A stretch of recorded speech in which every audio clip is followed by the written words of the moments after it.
This is a CBS News special report, Campaign 76.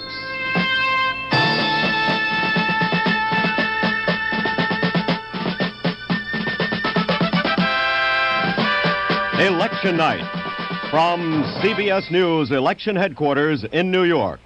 This portion is sponsored by the people of Ford Motor Company. On behalf of Ford and Lincoln Mercury dealers, Ford wants to be your car company. Now, here is Walter Cronkite. And good evening from our CBS News election headquarters. We don't know whether this is going to be a long night or not. The story is that it was a very close race. Certainly a lot of people turned out today. It turns out to have been perhaps a record turnout across the nation, all across the country. From Maine out to the Pacific coast, every state almost, it seems, reported more people out than they had anticipated. The vote is already coming in. 8 states have closed their polling places now, and on the basis of our sample precincts in 2 of those states, we can estimate winners. In the state of Kentucky, CBS News estimates that Carter will win in that state, defeating President Ford for Kentucky's 9 electoral votes. By the final percentage, we believe there will be, in Kentucky, 52% for Carter, 48% for Ford. Also in the state of Indiana, our CBS News estimate is that Ford will win in the state of Indiana, defeating Carter there. The electoral vote in Indiana, 13 electoral votes there. Ford, we estimate, will get 55% of the votes, and Carter about 45% when all the votes are finally tabulated in the state of Indiana. Both of those states were expected to go as they did go. If they had not gone that way, it would have been an early indication that the candidate and the challenger, respectively, were in difficulty. We do not have that indication so far from those 2 states.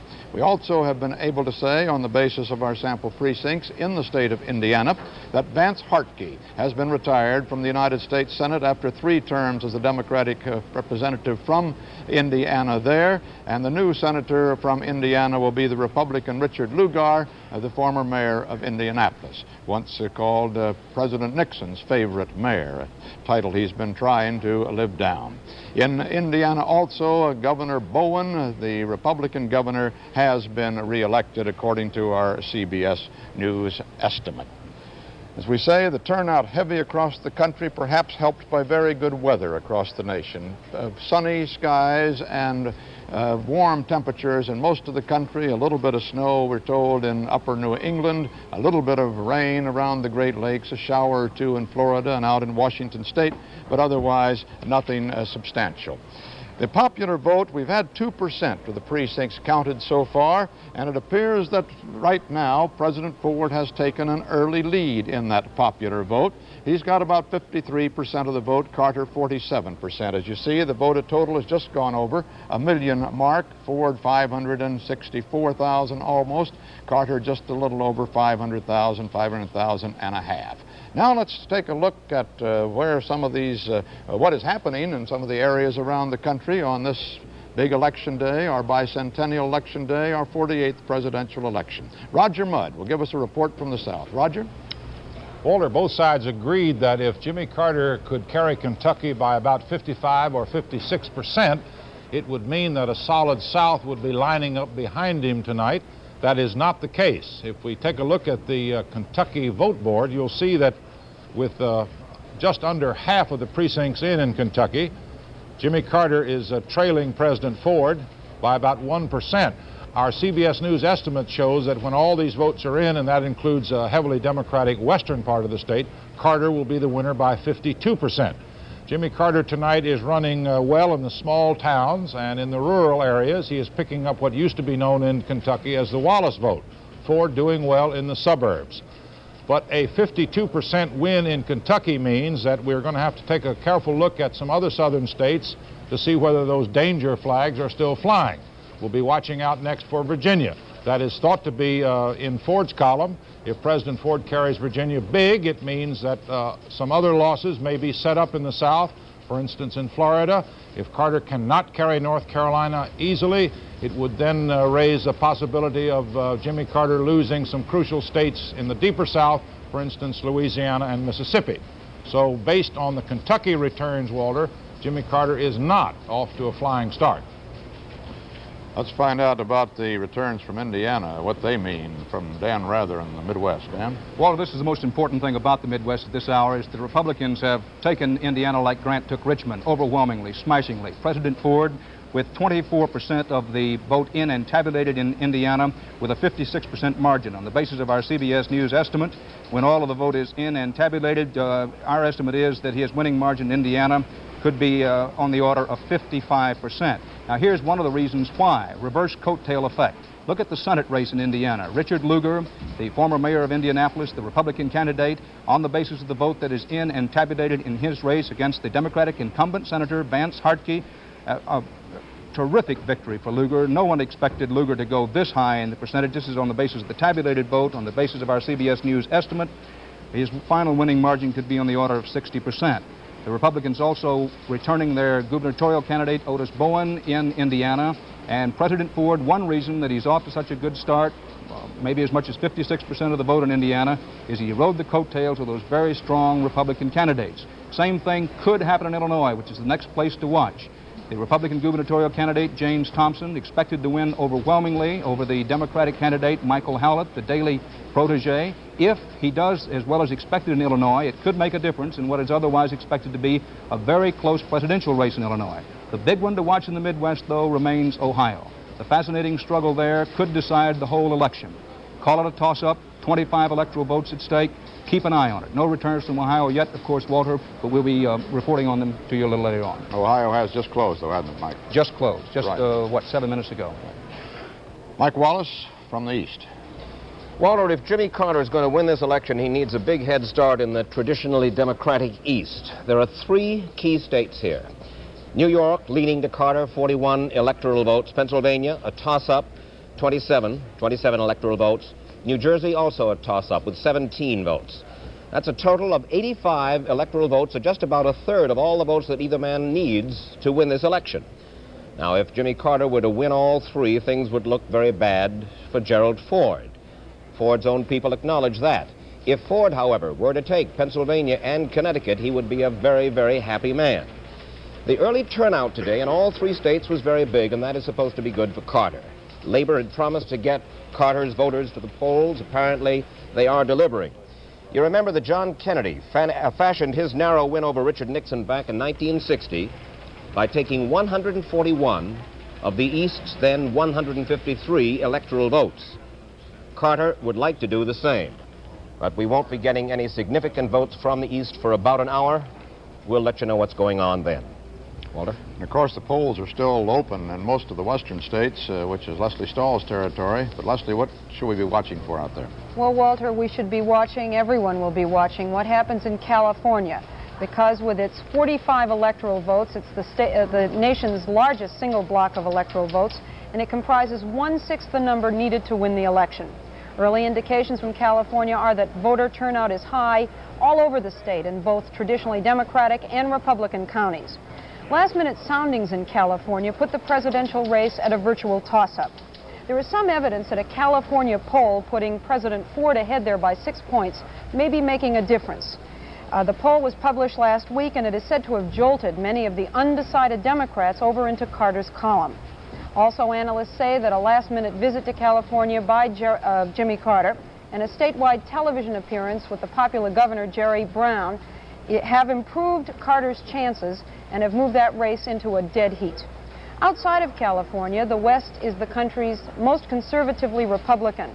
President Ford is expected to do very well in the Rocky Mountain states. He may win all of them. The Carter campaign wrote off most of those states. But unless Ford wins California, he cannot win the election. His own analysts have said as much. The West as a region can be described by superlatives. It's the nation's largest geographically. It's nearly half the area of the entire United States. But in electoral votes, it's the smallest, less than 20%. And of course, Walter, our returns come in the latest. Of course, Leslie, but that means that you can't go home until all of us go home, and that's a good thing for all of us. What you report about California, people making up their minds rather late there in the last-minute swings, is indicated all the way across the country by our CBS News Election Day poll of voters leaving the polling booths.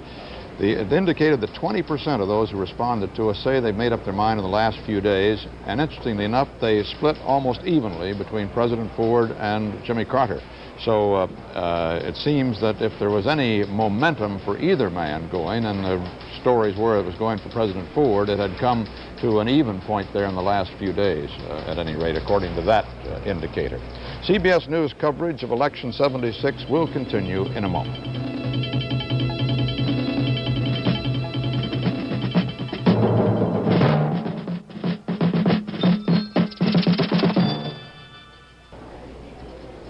The CBS News vote profile analysis, the thing we make those CBS News estimates of winners from, is based on returns from sample precincts throughout a state. Now, when taken together, they reflect voting patterns in the entire state, and we can make our estimates. In addition, CBS News conducts an Election Day survey, which is based on interviews with voters at sample precincts throughout the country as they leave the voting places. So far, we've questioned today 6,887 voters as they left polling places in 130 scientifically selected precincts around the nation. Now, Bruce Morton's in charge of our trend desk, and he's going to tell us how that estimate works, and will give us some early survey results, I hope. Bruce? Walter, I want to make it clear I didn't ask very many of those questions myself. We'll keep getting a larger and larger sample as the evening goes on. As the sample gets larger, it gets better, and we ought, we think, to be able to say increasingly true and sophisticated things about how people voted, how different groups of Americans voted, and why they voted the way they did. Our first sample, as Walter said, is in, and we're learning some things from it. In 1968 and 72, the Democrats split, of course, and their candidates lost the White House. So one of the questions nagging political observers all this year has been whether Jimmy Carter could bring the old Democratic coalition back together. Well, it's too early for a full answer yet, too early to tell how much of the solid South he's regained, for instance, but we do know some things that indicate that some, at least, of those old Democrats came home today. Of those Democrats in our sample who voted for Richard Nixon 4 years ago, 60% today voted for Jimmy Carter, 3 out of 5. And you can see that same trend by looking at some groups that are traditionally Democratic. Carter leads among Catholics in our sample, 54 to 45. The CBS News 1972 survey showed that Richard Nixon carried Catholic voters. Carter leads among blue-collar workers in our sample, 60 to 40. Richard Nixon carried that group 4 years ago, too. We show Carter doing very well among black voters. So did George McGovern 4 years ago. In fact, that's really what seems to be working for Carter now. We show the white voters in our sample just about evenly divided between the two men. One reason for this move back to the Democratic Party may be that Watergate still seems to be alive as an issue. Carter voters in our sample said Carter would restore trust to government, though Ford voters said the same thing about their men. And the Carter voters cited Watergate and the Nixon pardon as a big reason for voting for Carter. Asked what they disliked about Ford, again, the thing those Carter voters said most was that Ford had pardoned Richard Nixon. So there are some signs tonight that Watergate lives as an issue, some signs that Carter is putting at least a part of that old Democratic coalition back together. Walter? Bruce, I got just a little bit confused there. Did you say that, that Carter was winning the Catholic vote?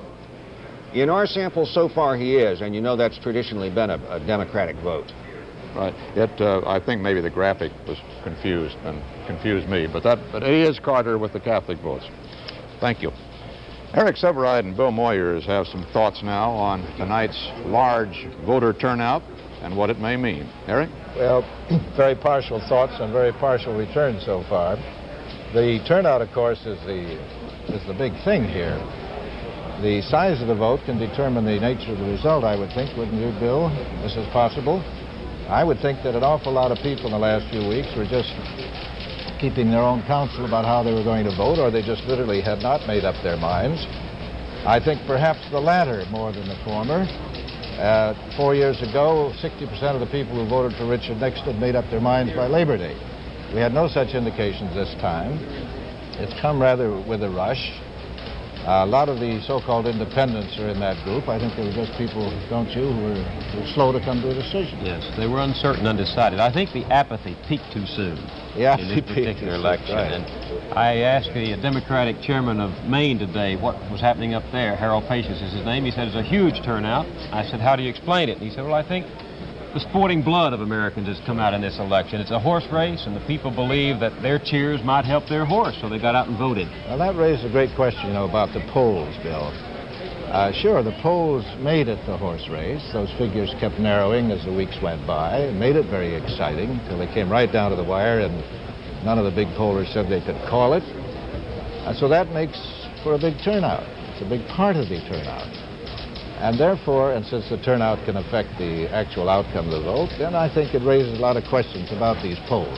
Doesn't it, you? Yes, it does. And I think the polls could not reflect accurately what was happening as a result of the debates. It's interesting to me that in the largest turnout since the World War II was the election of 1960 when there were debates. I think these debates have made a considerable difference in this turnout. I do too. I think they sharpened the whole thing very much. Apparently, from everything that Bruce has been telling us and the figures back there, the Democrats are returning to their party, voting the party principle almost more than anything else. But that 33% or so called independents are still the key to this. It's a very early and partial return, but that first return indicating that they're splitting rather even in the farms and the suburbs would indicate that, on the face of it, that Mr. Ford may be in some trouble. And that's a terribly early return, and I wouldn't want to make any bets on the basis of that. One little point that I live in a precinct where there are more Republicans than people, and people weren't expecting them to turn out. I got in my car and drove around to several precincts this afternoon. I was amazed to find that even in a relatively affluent, relatively well-educated ward, the voters were in line. They were there in heavier numbers than in '72 when they were voting for Nixon. Found enormous good humor, sense of excitement, a feeling of this old quadrennial camaraderie. See, I think an election does us good. Well, the press was saying for weeks that the whole election was leaving a sour taste in everybody's mouth. I don't believe it, not on this evidence, do you? No, I don't. One other thing it seems to me that's worked is Henry Steele Commager once said that Americans invented the future, the belief that no matter how bad things get today, they can be better tomorrow. And I think they go to the polls and say, well, no matter Watergate and Vietnam and all these problems, my vote's going to make it better tomorrow. America also invented the modern political party, and we rather cherish our original possessions, so I think we'll keep on with these two parties for some time. Back now to you, Walter. I suppose, Bill Moyers, that you were touring those various precincts as a journalist, not as a voter. It's been known to happen in the past, not with you, but I just want to check on that. CBS News estimate now for the state of Alabama. Enough returns are in there from our sample precincts so that we can say that Jimmy Carter certainly will win in Alabama. That's no surprise that he would defeat President Ford. We don't have a percentage figure on that yet, but as I say, it's no surprise. Governor Wallace was out working hard for the ticket this year in his native state of Alabama, and the Democratic Party was united, so Alabama has gone back into the Democratic ranks for the first time in several elections. In the past, it's been going for the various Southern candidates, American independent candidacy of George Wallace himself. So there's another state, second state for Jimmy Carter. He had Kentucky earlier, as we reported to you, and President Ford has taken Indiana. The percentage in Alabama, we now believe, will be around 64% for Carter, 36% for Ford when all those votes are in. And now with 2% of the precincts counted across the nation, the percentage lead for President Ford has been whittled just a bit. It was running at 52 to 48%, and it's now down to 51 at 48%. That's 709,000, as you see, 669,000 some odd for Carter. Eugene McCarthy, the former senator from Minnesota and one-time presidential aspirant himself back in 1968, has gotten 1% of the vote and has cut down that Ford lead by that proportion. Lester Maddox also is on the ballot in many states across the nation as the American Independent Party candidate, and he is not yet showing enough of a percentage to get on the board. The number of voters across the nation, as we have said before, may turn out to be a record this year. If so, it will beat the 1960 modern record when in that year some 63.1% of the voters turned out, as Bill Moyers and Eric were noting just a little while ago. If that number turn out this year, we'll have a vote of something like 94.5 million out of the 105 million registered to vote. That will be quite a surprise after the predictions that this was going to be a low turnout this year. The lowest turnout in modern times was that in 1948. It was a close race that year, but nobody knew it at the time. Everybody thought Dewey was going to sweep to victory, and Harry Truman came from behind to win, but only 51.1%, barely half of the registered voters turned out in 1948. This is Walter Cronkite at our CBS News election headquarters.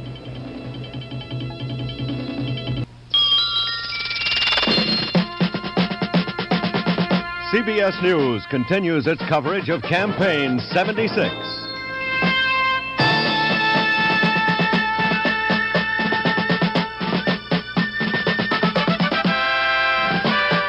Election night. From CBS News election headquarters in New York, here again is Walter Cronkite. Hello again from our CBS News election headquarters. The state of Georgia, we have an estimated winner here at CBS News. On the basis of our sample precincts, it is our belief that Jimmy Carter will win the state of Georgia. He defeat President Ford there when all of the votes are tallied, and will get that state's 12 electoral votes. We do not have a percentage yet for that estimate. That's the third state that we have been able to say that Carter has won in Kentucky, Alabama, and Georgia. Let's take a look at the popular vote in so far. 2% of the nation's precincts have been counted, and look at that. It's a dead even race at this point, with just a few hundred votes separating the two candidates. Ford has 819,316, Carter 818,985, 50% each, as that breaks down with the percentages going off beyond the decimal point to a figure we haven't even calculated for our boards. On the electoral votes, as we said a moment ago, the challenger has won 3 states with a total of 30 electoral votes: Kentucky, Alabama, and Georgia. And according to our CBS News estimate, President Ford has taken Indiana with its 13 electoral votes. And now let's take a look more detail at some developing races of great interest in the South. Roger Mudd can report to us on them. Roger? Walter, the danger signals that came out of Kentucky are now being seen and heard in Florida. That was a state considered fairly well in Carter's column. In fact, the Ford people decided at the last minute not to go into Florida during the final Ford blitz because they thought there wasn't any point in doing it. But tonight, you'll take a look at the popular vote in Florida. You'll notice with just 2% of the precincts in, Ford is out ahead. But much of that vote indicates that both Ford and Carter are splitting the small towns and even the large cities. So Jerry Ford is doing much better than he thought, and Jimmy Carter in the strong Democratic areas is breaking only roughly even. If we take now a look at Georgia, which was the expected bastion of the Carter strength, you'll find Carter way out ahead, almost 73%. And in Alabama also, another easy win for Jimmy Carter this evening. 58%, 6% of the precincts in, Ford 41%. The Alabama CBS News estimate shows that when all the votes are in, from north and south through the middle, Carter 63%, Ford 39%. And as expected, Walter, in the Florida Senate race, Lawton Childs, who is going for his second term, has defeated this evening the Republican nominee John Grady. Thank you, Roger. It's interesting in those Florida returns, Roger, that Gene McCarthy, with just 2% of the precincts in, but he has 1% of the vote showing in Florida, and Carter 49% of the vote showing. That would indicate that if all of Eugene McCarthy's votes were over there in the Carter column, it would be a little closer race than it is. We do have to watch these third party and independent candidates tonight, the independent candidate being Gene McCarthy. There are 14 other candidates running for the presidency who represent established parties of one kind or another. McCarthy running by himself. McCarthy is considered to be, however, the greater threat. He's on the ballot in 29 states and made an active write-in campaign in several others, including California, and frankly says that he hopes to upset the balance between the two established parties as proof of his point that the people do not get an adequate choice with only two major political parties. It is possible for him to do that. If a state's vote is close enough and he takes enough votes away from either one of the candidates, he could tilt the balance in one state or another toward the other candidate and thus tilt the entire national election. We'll be watching those returns as the evening goes on, of course. CBS News coverage of Election 76 will continue in a moment.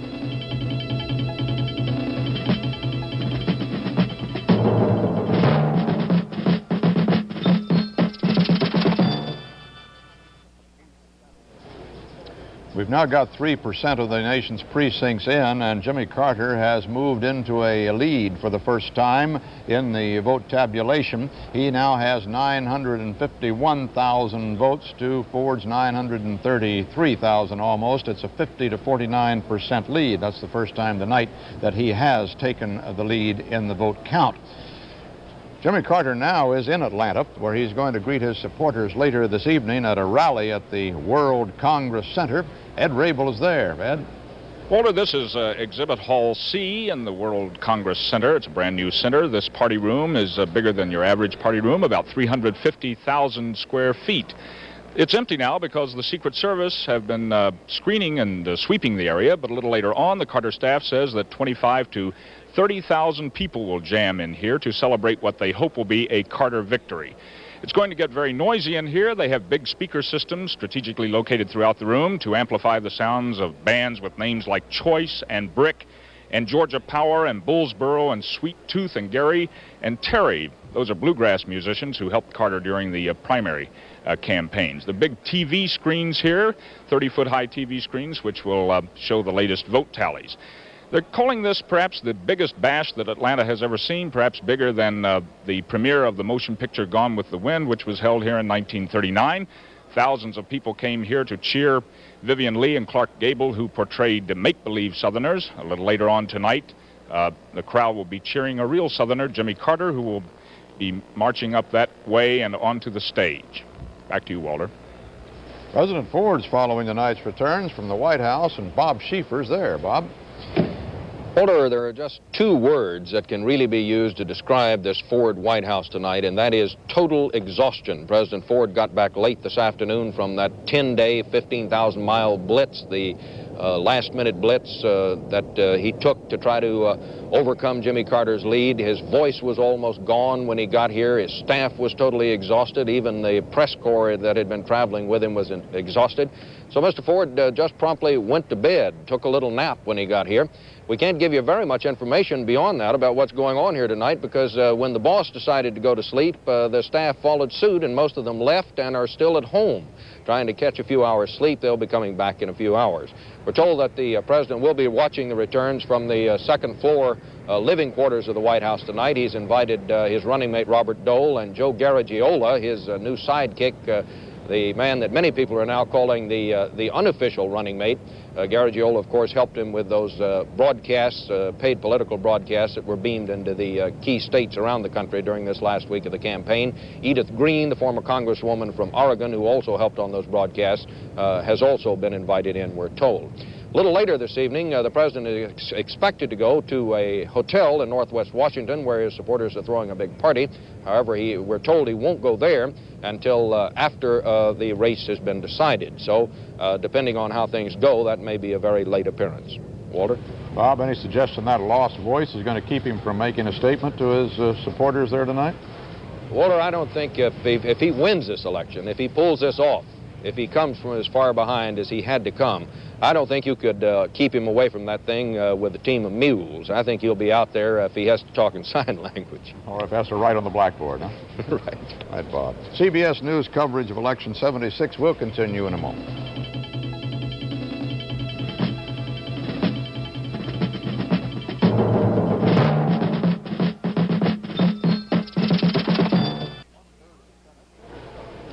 One-third of the Senate comes up for election every 2 years. This year, 33 senators are up. 22 of them are Democrats. 11 of them are Republicans. That is, those are the seats that were held in the last Congress by those parties. So far tonight, our CBS News estimates are that 4 of the races have been decided.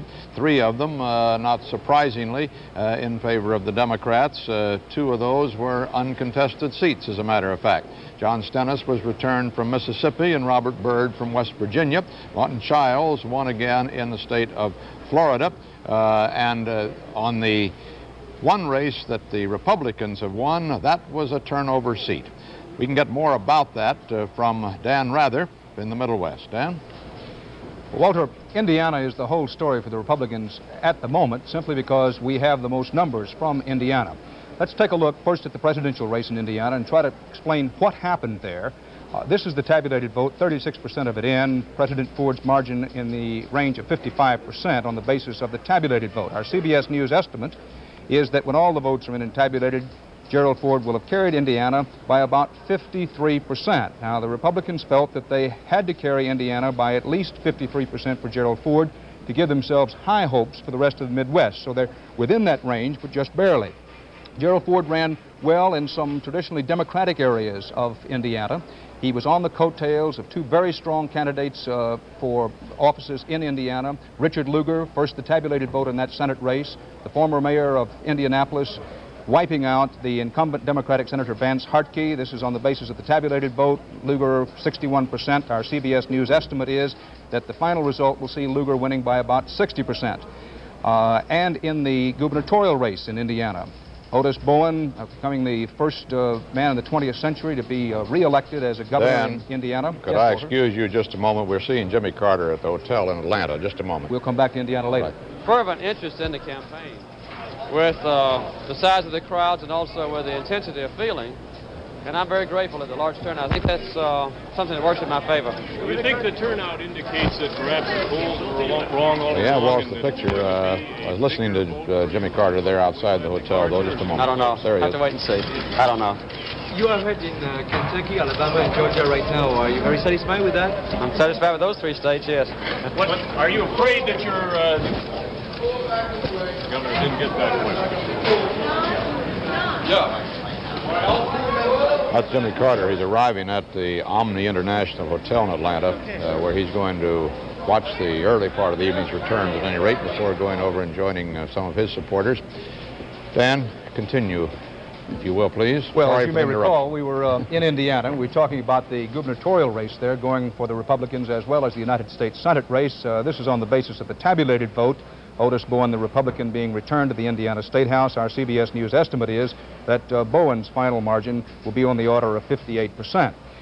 Now, while the Republicans have overwhelmingly good news throughout Indiana, including the fact that Gerald Ford ran very well in what had been in some past elections Democratic areas and ran by a margin of about 3-2 in the rural areas, the Democrats got some good news in that Democrat Andy Jacobs Jr. has been re-elected to the 11th Congressional District of Indiana, defeating Republican Lawrence Buell. This year, Jacobs married Representative Martha Keyes, who faces a re-election problem in her own 2nd Congressional District of Kansas, partly because of concern over divided loyalties as a result of her remarriage to Jacobs. So Jacobs, the husband in that family, wins. We'll have to see what happens with Keyes.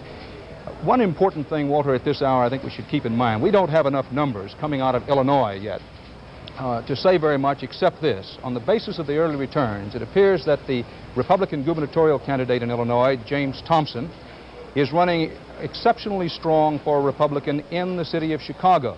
Keep in mind that his opponent is the hand-picked protege of Chicago Mayor Richard Daley. Also, our very early returns from Illinois indicate that Thompson is running extremely strong in the Chicago suburbs. Now, if that develops into a trend, it could be good news. It could turn out to be the decisive factor in Illinois for Gerald Ford. In Ohio, we have no figures whatsoever, and the Ohio polls closed about 17 minutes ago. The Illinois polls closed about 47 minutes ago. In Ohio, however, the Democrats, rightly or wrongly, believe that labor really delivered for them in Ohio. That is, that all of the labor honchos in charge of getting out the vote reported that they were able to do so. That may be one reason that Jimmy Carter is smiling. We'll know a little bit more later on. Thompson isn't taking Cook County. He's just running strongly there. That's right. It's too early for us to say whether he is or isn't, but on the basis of what we know, we certainly wouldn't want to say that he's taking Cook County, but just compared with other elections, on the basis of these very early returns, Thompson is running exceptionally strong in the city of Chicago and in those suburban areas. What kind of margin does the Democrat have to come out of Cook County now these days? What do they calculate in this election, for instance, to balance downstate Republican area? Well, it depends on whom you talk to, but certainly anything less than 65% for a Democrat coming out of the city of Chicago. Just as a shot from horseback guess, would be considered bad news for a Democrat. Too early for us to tell how that's going to turn out, but I do think it's significant that Thompson, on the basis of these early returns, is showing so well inside Chicago. We might also note that in Roger Mudd's territory, Florida and Virginia, that he's been telling us about and keeping an eye on, 6% of the votes in from Florida, and Carter has moved into a 55 to 44% lead there, and in Virginia with 5% in, Carter's in a 54 to 46% lead. That's with the tabulated vote so far in those states, and we'll get more from that from Roger in a little while. Right now, Eric Severide and Bill Moyers have some thoughts on the lack of third-party activities this year. Eric? Yeah, this is really not a third-party year. We've had some real third parties in the past. The last real one was George Wallace. Many years ago, we had more serious ones. These are mostly one-issue splinter groups, prohibitionists, anti-abortion, and so on. McCarthy is the leading one, and he's not really, I wouldn't think, Bill, a third party. He's a kind of a one-man splinter, don't you think? Sort of the third man. Third man. On the basis of these very early returns, one could guess tentatively that he might get about 1 million votes overall nationally, which is not very much. Actually, the turnout for a third-party person or splinter is generally, it does turn out to be lower than their advance expectations. I don't know why exactly. I have a notion that a lot of protest votes like that just don't get cast because the last minute people, knowing it won't affect things seriously, a lot of them don't go to the polls. Yes, I'm surprised that the third parties don't do better than they do, simply because the Democratic and Republican parties basically represent a national consensus, and in a country with 220 million people, many of them as bizarre as we have in this country, you'd think that they would collect more effectively in third-party challenges. Well, in a way, these third-party groupings are almost an integral part of a two-party system. They just seem to go along with it. I'm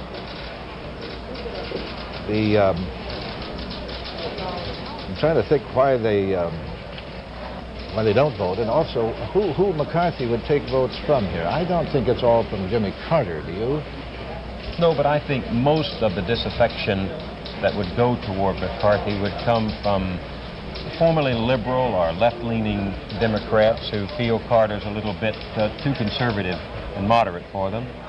But what I think I meant to suggest was that a lot of them are probably votes, wouldn't you think, that would not have been cast for either Ford or Carter. I think they do represent the dissident, maverick quality in our political. And in that sense, if that's what it mostly is, I don't think he could spoil very much tonight. What is interesting, right? That's right.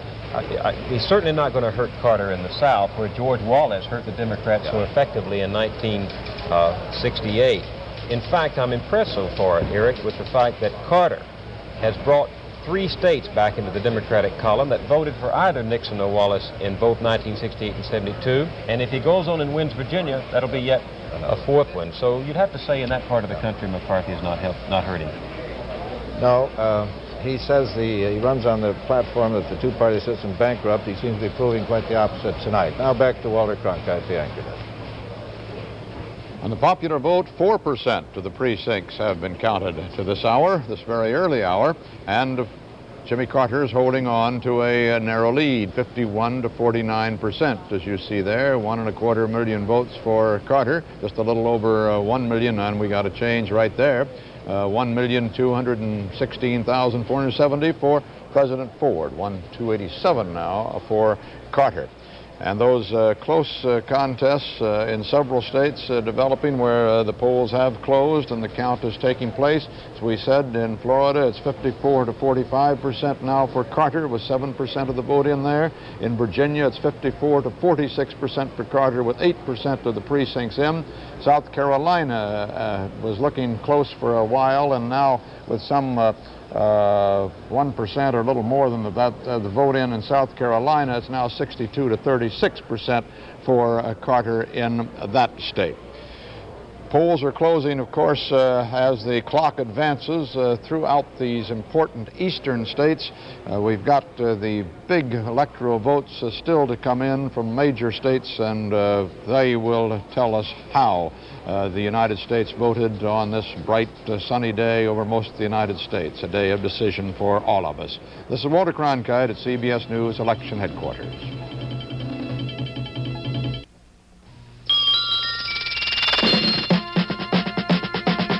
CBS News continues its coverage of Campaign 76.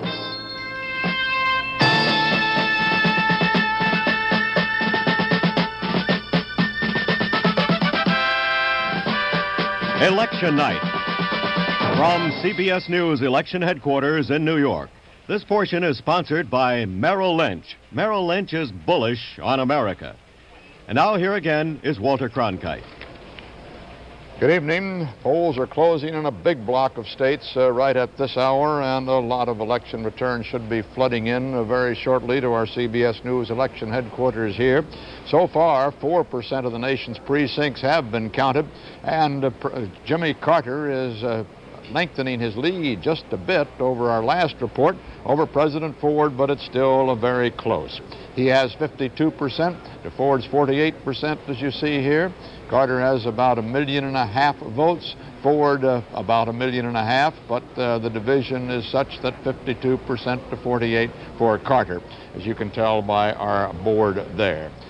The electoral votes, and those are the ones that count, as you know. It's the Electoral College that casts its vote next month. That will determine actually who the next president is. 270 electoral votes needed. So far, according to our CBS News estimates, Carter has taken 3 states with a total of 30 electoral votes. Ford has taken 1 state with 13 electoral votes. That is Indiana for Ford. For Carter, it is Kentucky, Alabama, and Georgia. These are all results that were expected. It was expected that Carter would take the states he has, and that Ford would very probably take Indiana. You could almost have predicted that those would be the results in those states. The really critical close states are yet to come in, and the polls in most of those are closing right now at 8 o'clock. There are some tight races in the South, as Roger Mudd has been reporting to us earlier this evening. Let's get a more detailed report from him now. Walter, the South seems to have stabilized somewhat. Those earlier indications of softness in the Carter strength have shored up. And Florida, which now shows with 12% of the precincts in, Carter leading 54% of the popular vote, indicates that that ultimately will be a Carter state. President Ford, even in his strongest areas in Florida, in the central part of the state through the lake section and on the east and west coast, is running at under 50%. So the earlier estimate about Florida being a slightly inclined toward Carter appears to be holding. In South Carolina, the vote there shows that state leaning toward Jimmy Carter. The board show 12% of the precincts in, Carter leading with 63% of the vote. It appears that President Ford is doing well only in the northwest part of the state, which has shown Republican tendencies in the past. In every other area, the central part, down around Charleston, the coastal plain, Carter seems to be running at about 53 or 54%. So he's doing well in Florida and in South Carolina. In Virginia, however, there is an almost even split down the center. 12% of the precincts in, Carter leading by 51%, but our vote profile analysis shows that in almost every part of Virginia, around Richmond, in the Tidewater area, in the D.C. suburbs, the two men are dividing almost evenly, with Ford slightly ahead. So that was considered a Ford state, and perhaps will remain so according to the present indications. Virginia, therefore, would seem to be an isolated Ford state in the South, Walter. According to our CBS News poll of voters leaving the polling booths, we have a CBS News estimate on that big gubernatorial race in Illinois, and according to our CBS News estimate, Jim Thompson will defeat Michael Howlett, the Democratic candidate, 61 to 39%. A very big victory for the Republicans in Illinois, taking the State House away from the Democrats. It had been held by Dan Walker down in Springfield, but he was defeated in a very bitter primary by Michael Howlett. Howlett has now gone down to defeat, and Big Jim Thompson has won in Illinois. We'll get the details of how he put together that victory from Dan Rather a little later on.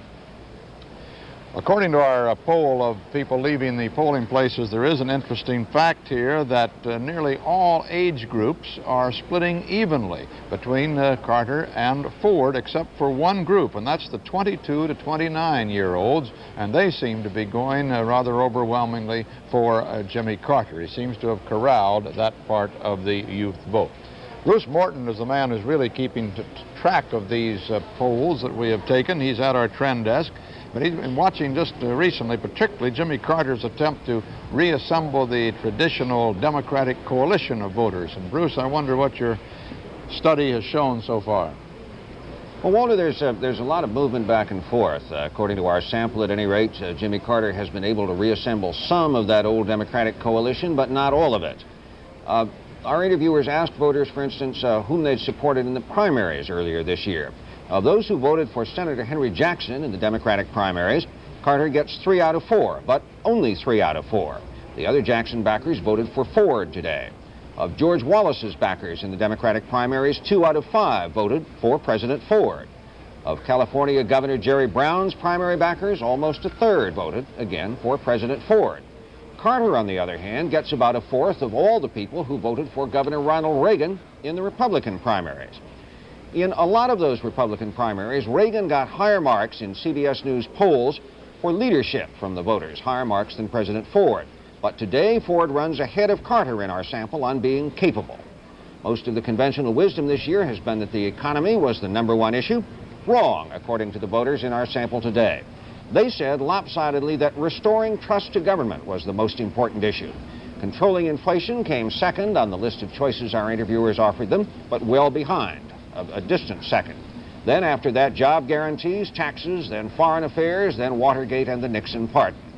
And some things, Walter, just didn't matter very much to the voters in our sample. Few of them were affected by all those stories about investigations of President Ford's campaign finance records when he was in Congress. Few were affected by the charge that Mr. Ford wasn't very bright somehow.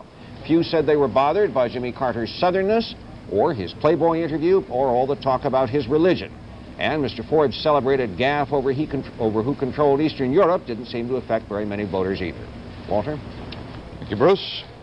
5% of the precincts counted across the nation now, and Carter holding on to that 52 to 48% lead. 1.75 million votes, a little over that. Ford, a little over 1.5 million votes. Now, Dan Rather, perhaps you can tell us, but let me hold you up just 1 minute on that, because in North Carolina, our CBS News estimate now is that Democrat James Hunt has won with 67% of the vote to Republican David Flaherty's 33% of the vote in that gubernatorial race in North Carolina.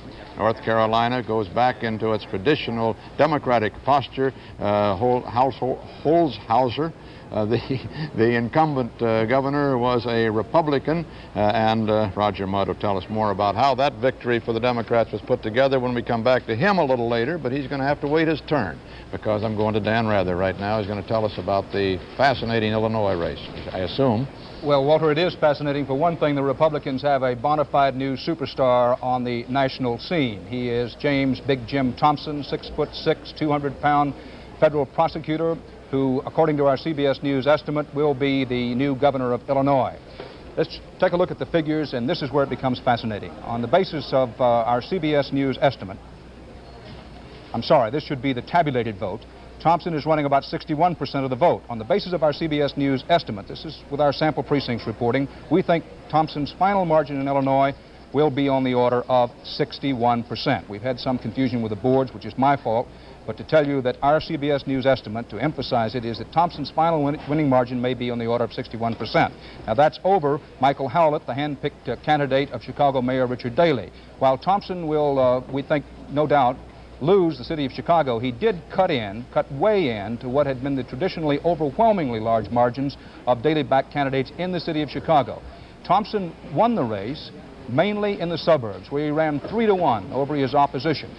Now, among the people who may be watching the outcome of tonight's presidential race very closely will be James Thompson, because by winning this Illinois gubernatorial race, Thompson would have to figure, whether he wanted to or not, that if the Republicans lost this time, he, Thompson, might have a shot at the presidency in 1980, could have it at any rate.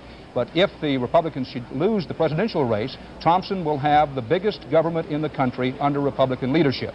Now, what this may or may not mean in the presidential race is the important thing for the moment. In Illinois, at the moment, we do have very few figures in, not really enough to show you anything on the boards. However, the Illinois race shapes up to be very, very close. And if Thompson's winning margin is anything approaching what our CBS News estimate indicates it may be, 61%, President Ford figures to benefit. It could be critical for him in Illinois. One thing, a footnote on James Thompson, the man who apparently has won that Illinois gubernatorial race. He likes to come on as a tough street person up from the west side, says things such as, "I saw my first opera only 10 or 15 days ago." But the fact of the matter is he ran a very well-organized campaign, exceptionally well-financed, among others W. Clement Stone and Ray Kroc, former financial backers of Richard Nixon, poured money into the campaign. The traditional fat cats and hired guns of the Republican Party, in political terms in Illinois, have tabbed James Thompson as a comer, and Walter, they've tabbed him correctly. It could mean the difference for Gerald Ford in Illinois. By the way, Walter, we still don't know enough in Ohio to say anything with definition, except that the Ohio race, both in terms of the presidential campaign and in that Taft-Metzenbaum Senate race, looks very, very close at this hour.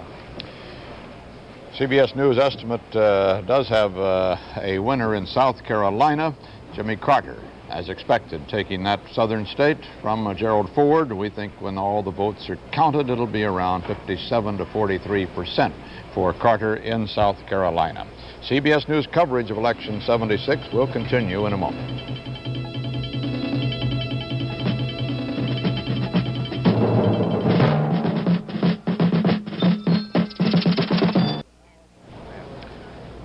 CBS News can now estimate in the state of West Virginia that Jimmy Carter, as expected, has carried that state against President Ford. We have no percentages quite yet as to what our estimate will eventually show there. We'll give them to you shortly. So now it looks like this across the country, not only the presidential, but the Senate, House, and gubernatorial races.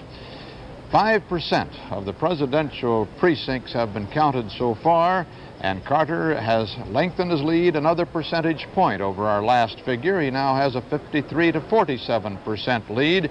Over 2 million votes for him, 1,832,000 odd for President Ford. Now that adds up to electoral votes. Those are the important ones. 270 are needed, you know, of 44. I think we haven't posted our last state to be called. That's West Virginia on there, which will bring that to 44 for Carter and some 13 for Ford. Ford's only state that he has won, as you can see on our map here, is Indiana with 13 electoral votes. Carter has won in the South, as expected, in Alabama, Georgia, South Carolina, and West Virginia, as you can also see on the map if we wish to post it there for you, and in Kentucky. That's a total of 44 electoral votes for Carter in those states. Now, in the Senate races, there are 33 seats up this year, as you know. 22 of those have been occupied by Democrats and 11 by Republicans. Well, so far, the Democrats have won 4 in states that they had anticipated winning in. 2, as a matter of fact, with no opposition in Mississippi and in West Virginia. They've also won in Florida and Virginia. But the Republicans have won in 1, taking a seat away from the Democrats. That is 1 turnover seats so far for the Republicans. That's Richard Lugar in Indiana, who defeated Vance Hartke, who had been in the Senate for 12 years and now has been retired by Lugar in Indiana. A gain of 1 state so far for the Republicans. The Republicans do not anticipate, indeed almost cannot mathematically gain control of the Senate in this election with only 22 seats to go against, and many of those almost certain for the Democrats, but they would like to cut down the Democratic margin in the Senate, which is now 62 Democrats to 38 Republicans. In the gubernatorial races, 14 state houses are up this year. Of those, 8 are held by Democrats and 6 Republicans at the moment. And so far, 3 races have been decided. The Republicans have taken 2 of those seats, and the Democrats 1. The Republican victories came in Indiana and in Illinois taking a seat away from the Democrats, and in North Carolina, where the Democrats took a seat away from the Republicans. So far as changing anything goes, the Republicans and the Democrats have balanced out in the first 3 races decided in the gubernatorial contest. In the House of Representatives, the returns on those races come in quite slowly across the nation, and so far there aren't many decided as yet. There are 435. All of the seats in the House are up this year. As you know, the Democrats have a large margin in the House, 290 to 145, and the 94th Congress. And now, so far, the Republicans have won 16 seats and the Democrats 62. That's not very many yet, but it shows a trend toward the Democrats, and the Republicans had very little hope of changing the balance of power in the House, even as in the Senate, but they hoped at least to cut down on the Democratic margin. Now the polls are closing in some important eastern states. Perhaps Mike Wallace can give us a quick rundown of how they're going. Mike? Well, I can give you a quick rundown on West Virginia, where incidentally today, Walter, the turnout was down by 4%, surprisingly. In West Virginia, as you pointed out, the winner, Jimmy Carter over Gerald Ford. Let's take a look at the tabulated vote with 6% of the precincts reporting. As you can see, Carter over Ford 61% to 39%. The CBS News estimate is that when it's all over, we don't know exactly how many votes Jimmy Carter will have, but it will be something of the order of 60%. Mike, yes, may I interrupt you just one moment, because that important state of North Carolina, where it was wondered whether Ford had made a great last surge and might take the state, according to our CBS News estimate, he will not. Jimmy Carter, according to our estimate, will win North Carolina when all the votes are counted by a percentage that will be somewhat smaller than this actually tabulated vote. With 5% of the vote in, you see Carter had 59%, but when all the votes are counted, we believe it'll be Carter 56 to 44% in North Carolina. Mike? Back up north to West Virginia in the senatorial race there, no contest. Robert Byrd, unopposed for his 4th term in the Senate. At this moment, according to the CBS News estimate, he's going to win with 99% of the vote. I don't know where that other 1% is going. Robert Byrd returned to the Senate for the 4th term. Of course, he is currently the majority whip. He wants very much to move up from Senate majority whip to Senate majority leader to replace the retiring Mike Mansfield of Montana, and the chances are good he'll do that. There is an interesting battle for governor going on in the state of West Virginia, and it begins to look as though we're going to have another Rockefeller. Another Rockefeller occupying a governor's chair. 7% of the precincts in West Virginia are reporting John D. Rockefeller IV, J. Rockefeller, at this moment has 66% of the vote over his challenger, former governor Cecil Underwood. And at this moment, it begins to look as though it's going to be virtually 2-1 for J. Rockefeller in West Virginia. He went to West Virginia, young J. Rockefeller did. His 2 uncles, Winthrop and Nelson, were Republican governors. He went there to West Virginia about 13 years ago as a poverty worker, worked his way up through the House of Delegates, Secretary of State, West Virginia, tried for the governorship 4 years ago, didn't make it. Now he's decided that there doesn't need to be a law for gun controls. He doesn't want to ban strip mining anymore. He wants to reclaim strip mined area. He began to talk and think like a West Virginian, and he spent $3 million on this campaign. It comes out to something short of $3 per voter, the state of West Virginia, but apparently it is going to pay off at this moment, as you can see. 66% of that vote for Jay Rockefeller, 34% of that vote for Cecil Underwood in the state of West Virginia, Walter. As reporting a moment ago on the House and the Senate races, it might be noted that in the Senate, the Republicans need a net of 13 Democratic seats. They need to win 13 of those 22 Democratic seats that are up this year in order to gain control of the Senate. That obviously is not very likely. Many of those seats, most of those seats are considered safe seats. There are only 2 or 3 Democratic seats that really are considered a toss-up tonight. We've heard from one of those that the Republicans have won already in Indiana. There are other seats that are in some jeopardy. We'll hear about that later, only a couple of them. But the Republicans need 13 net gain. Now, that has been done before. It's not impossible. It happened in Eisenhower's midterm back in 1958 that the Republicans won that many seats from the Democrats, but it doesn't seem likely this year. Now, in the House of Representatives, the Republicans need a net gain of 72 Democratic seats for control of the House. Now, that's been done 7 times before. The last time as recently as 1948 when Harry Truman won the presidency in a campaign against the Republican 80th Congress, as you'll remember. We can now estimate that in the District of Columbia, no surprise here, Jimmy Carter will win and win that district's 3 electoral votes. And no percentages available yet. No surprise at all that Carter has won heavily Democratic, the District of Columbia. We'll be along a little later now with some recapitulation of all of these returns and some interesting close races now developing. This is Walter Cronkite at our CBS News Election Headquarters.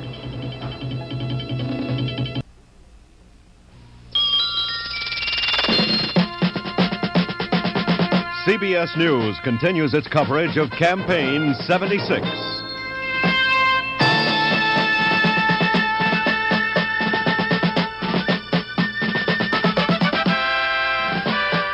Election night. From CBS News Election Headquarters in New York, here again is Walter Cronkite. That heavy turnout of vote across the United States on this election day, or bicentennial election day, with 8% of the precincts counted, has given Jimmy Carter, the challenger from Plains, Georgia, an early lead of 53% over 47% for President Ford. Carter with over 3 million votes, Ford with 2 3/4 million votes. In the electoral vote, which is the one that counts, 270 needed, you know, Carter now has 70 electoral votes to Ford's 13 electoral votes. According to our CBS News estimate of the winner in those states, Carter's states and Ford's states show about like this on our map. Ford has won 1 state of Indiana with 13 electoral votes, according to our CBS News estimate, and our estimate believes that Carter has won in the South. Primarily has taken the states of Alabama, Georgia, South Carolina, North Carolina, Tennessee, the District of Columbia, West Virginia, and Kentucky for a total of 70 electoral votes. And let's take a look now at where the races are developing in the various states across the nation. For the states that we have not been able to call yet, let's go first to the east with Mike Wallace. Mike? Walter, a fascinating race shaping up in the east in Connecticut. 9% of the precincts are now reporting in Connecticut. And Gerald Ford, at this moment, as you can see, is losing by about 1,000 votes to Jimmy Carter. The CBS News estimate, however, has Ford leading in Connecticut 53% to 47%. If Ford were winning Connecticut, that would be a very big win for him. Let me repeat once again. According to what we have right now, Carter is leading Ford 50 to 49% in the tabulated vote with 9% of the precincts reporting. But the CBS News estimate is that actually Jerry Ford is leading 53% to 47% in the state of Connecticut. Another interesting one, in Maryland, now 4% of the precincts are reporting in Maryland. Jimmy Carter leading Jerry Ford there, leading President Ford there, 52% to 48%. Incidentally, for just a moment, if we can come on back to Connecticut, The CBS News estimate is now that Lowell Weicker has been returned to the Senate of the United States against his Democratic challenger, Gloria Schaefer. Lowell Weicker returned for another term in the U.S. Senate, the maverick Republican who thought for a while that he toyed with the notion of running as an independent, decided to stay with the Republican Party. Richard Nixon's, perhaps his chief critic on the Watergate Committee. 60% of the vote is the CBS News estimate of what he will wind up with. As you can see at this moment, with 10% of the precincts reporting, he has 57% of that vote. Let's move along to New Hampshire, where 6% of the precincts are reporting. There's a tough race going on there. It was expected that Jerry Ford would carry that state rather comfortably, with 6% of the precincts reporting. As you can see, Jimmy Carter is ahead of President Ford, 50 to 49%. To New Jersey now, with 11% of the precincts reporting. Ford carrying 52 to 46. Yes. May I interrupt you just a moment? We've got a very important CBS News estimate in a major state, the state of Texas, with 26 big electoral votes, believed to be a very close battleground between Carter and Ford. And our CBS News estimate is that Carter has won Texas, and that when all the votes are counted, while right now only 3% of the votes have been counted and Carter leads 55 to 45, his final total will be a little less than that, and he'll win with about 53 to 46% of the vote. 26 electoral votes dropping into Jimmy Carter's pocket, important votes that he had been counting on to make his majority tonight, but which looked like it was up for grabs. Mike? Back to New Jersey for just a second. 17 electoral votes there, vital for Gerald Ford to carry that state if he hopes to carry the country. With 11% of the precincts reporting, as you can see, he is ahead 52 to 46. However, the CBS News estimate is that there is no trend at this moment. And finally, in the East, with 2% of the precincts reporting in the state of Pennsylvania, you can see it's a very tight race. Gerald Ford leading Jimmy Carter there, 50% to 48%. So the East is going to go on counting votes for a long, long time, and neither Gerald Ford nor Jimmy Carter have much of an advantage either way in those vital eastern states right now, Walter. A moment ago, I believe, Mike, that I did not officially report for us that Tennessee is also a Carter state. We showed it on our Carter map a moment ago, but didn't give you the actual estimate, or CBS News estimate, that is that Carter will win in Tennessee. He should take it by about 55 to 44% of the vote. That's 10 electoral votes from Tennessee for Carter, whose total is now 96 electoral votes. Now, let's find out more about the South and other close races there from Roger Mudd. Roger? Walter, with Texas now a Carter state, with Tennessee a Carter state, it appears that those danger signals that we talked about earlier from Kentucky have been pulled down, and it appears that, with one or two exceptions at least, the South will be solid for Jimmy Carter. We still have some outstanding races where the voting is too close to call or there is no established trend. Take a look at Virginia. There, with more than a third of the precincts in, President Ford is leading Carter 51-49. It appears that Jimmy Carter is staying in that race because of a large turnout by the black voters in Virginia, who are supporting Carter in proportions of about 9 to 1. In every other part of Virginia, Ford is leading. In the D.C. suburbs, in the Richmond Tidewater area, in the West, Ford is ahead of Jimmy Carter. The Republican tradition is growing in Virginia, at least on the presidential level.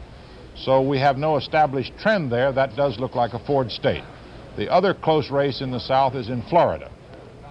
There, with just under a third of the vote in, Carter is leading in the popular vote, 54% to Ford's 45%, but our CBS News vote profiles indicate that there is no established trend in Florida. So that means with Texas in the Carter camp, that would indicate that Louisiana, which had been thought perhaps it would go for Ford, may stay with Carter, and Carter can come out of the South losing perhaps only Virginia and Florida. What about the Middle West, Dan? Walter, it's cardiac arrest time in the Middle West. 3 heart-stopping finishes in the presidential races. First, let's take a look at Ohio. This is the tabulated vote. 4% of the tabulated vote in, Ford leading Carter 53% to 45%. We don't have enough of our sample precincts reporting yet to have any estimate in that race. It does appear that it's going to be very, very close, and Ohio could keep us up into the wee hours of the morning with a decision. Any prediction right now, though, would be about as out of place as a tarantula on a wedding cake. In Illinois, in the presidential race, keep in mind that the Republicans already have captured a gubernatorial election in Illinois, and that may help Gerald Ford there. This is the actual tabulated vote, only 1% of the vote in, and Carter running 59%. This is in Illinois, not enough of that vote in, again, to make any kind of prediction. It simply indicates how very, very close the race for Illinois' 26 electoral votes may be. And keep in mind that over the last half century, Illinois has been the best barometer in the nation on presidential races. Now, in Missouri, still another very, very close race shaping up. 5% of the actual vote in and tabulated. Carter, 55% of the vote. Missouri used to be one of those states that was called a bellwether, but not in recent elections. It's gone back and forth. 12 electoral votes at stake here. The Carter forces have their hopes very high in Missouri, mostly because of Missouri's border state reputation, having some tie with the Deep South, feeling that Carter's fundamentalist religion would help him in Missouri.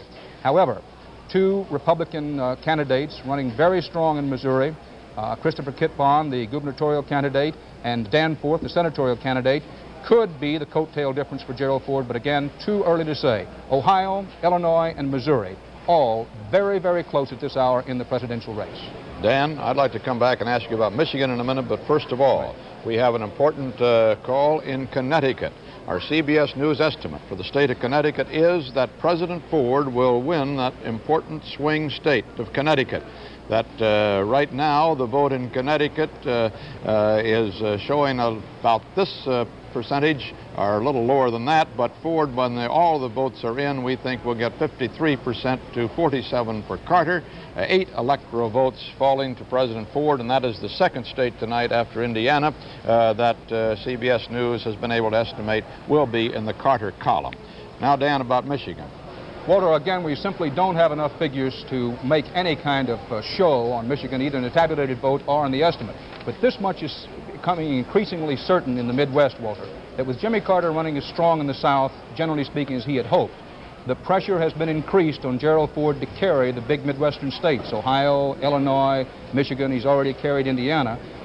As the minutes go by and the Carter lead in the South continues to build, it becomes increasingly apparent that Gerald Ford will need his home state. And it's another one of those that's shaping up to be very, very close. On the popular vote, we're getting up toward 10% of the vote in now, and Carter has dropped 1 percentage point back from where he was in our last report. He's now at 52% to 47% for Ford. Ford has not come up, but Gene McCarthy has got that other percentage of the vote. Carter 52 to Ford's 47%. CBS News coverage of Election 76 will continue in a moment.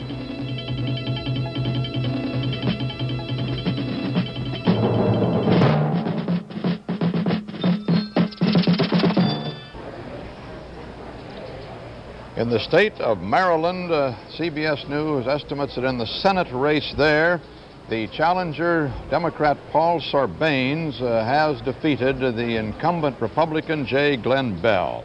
The percentage of the victory for Sarbanes, when all the votes are counted, we believe will be about like that, 59 to 36% of the vote for Sarbanes.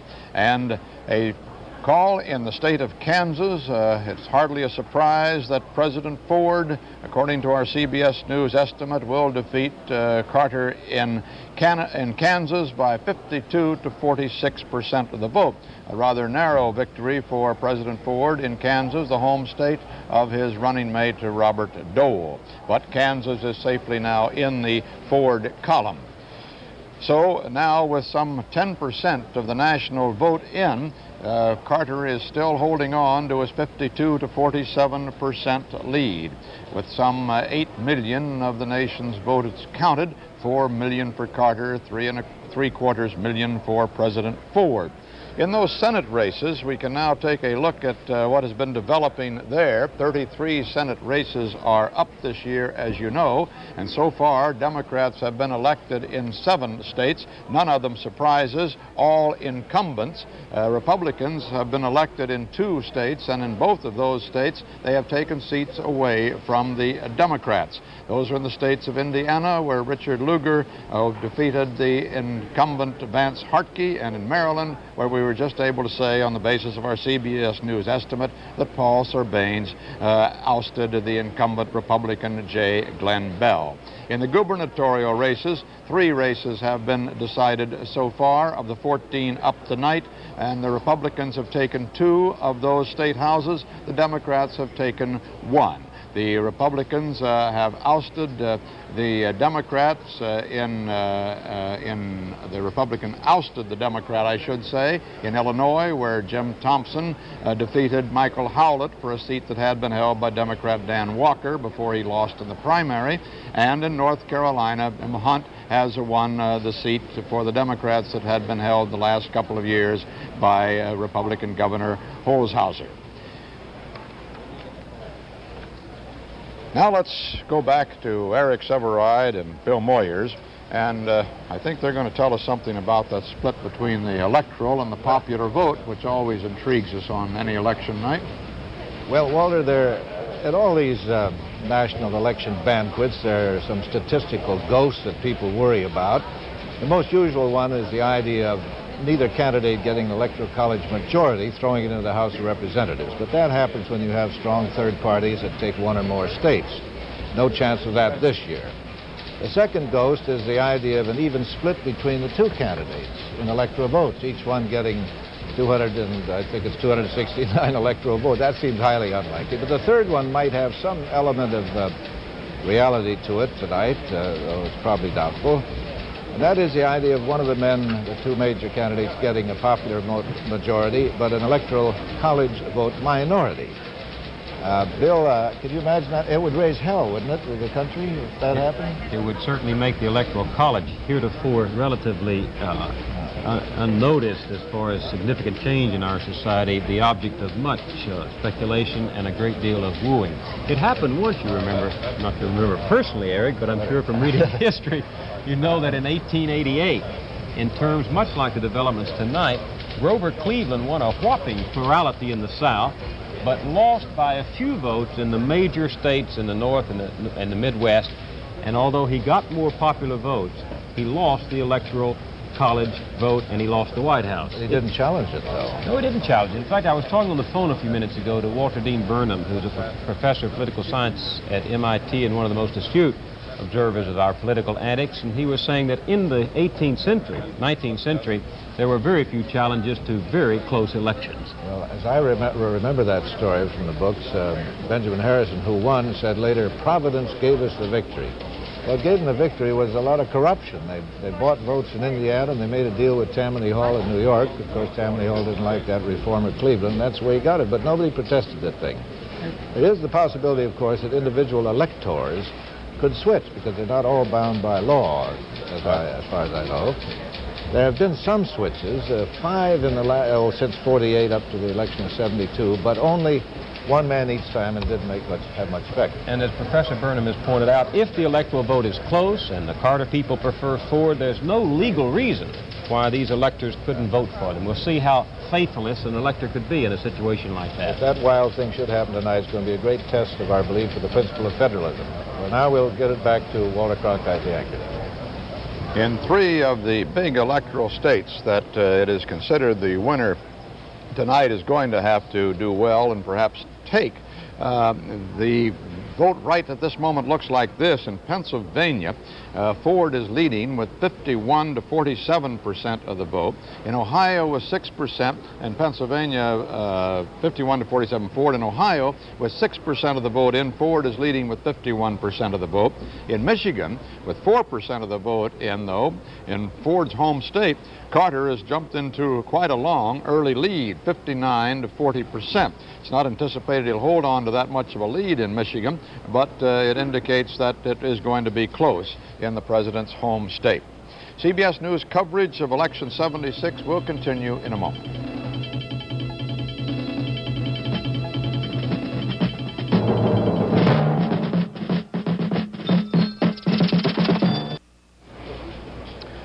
We have two Senate races decided according to our CBS News estimate based on our sample precincts in the two states involved.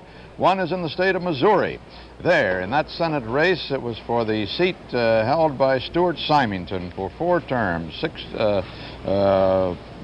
24 years he spent in the United States Senate. He retired this year, and the seat has gone to a Republican. John Danforth has defeated the Democratic candidate, the former Governor Warren Hearns in Missouri. We believe that when all of the votes are counted there, it'll look about like this. 55% for John Danforth, now the Attorney General of the state, 45% for Warren Hearns.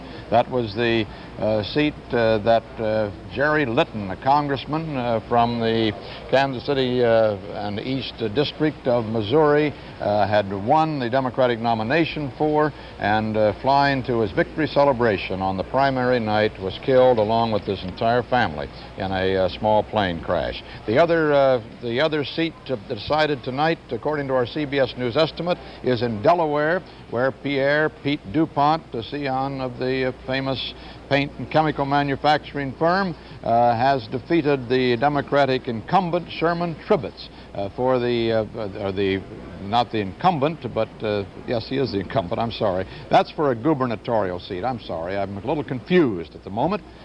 In Delaware, let's start from scratch. In the gubernatorial race in Delaware, P.M E.T has defeated the incumbent Sherman Tribbett. And the percentage, by the time it is all over, according to our CBS News estimate, is that DuPont's victory will be 57 to 43%. So another Senate seat has been taken from the Democrats. That's the third tonight from the Republicans, and a gubernatorial seat has gone to the Republicans as well. This is CBS News, and Walter Cronkite reporting. We'll be back shortly.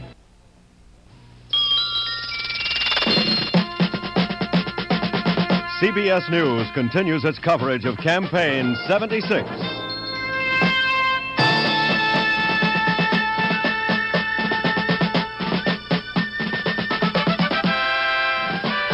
Election night from CBS News election headquarters in New York. This portion is sponsored by the American Bankers Association, your bank helping you change things for the better. And now here again is Walter Cronkite. Good evening again from our election headquarters, and here are 3 CBS News estimates of races in 3 states. A senatorial race from the state of Massachusetts. Hardly any surprise that our CBS News estimate is able to say that in Massachusetts, the incumbent Senator Edward Kennedy has won a re-election there. We don't have any figures on that yet, but that was a almost foregone conclusion in Massachusetts. 2 gubernatorial contests have been decided.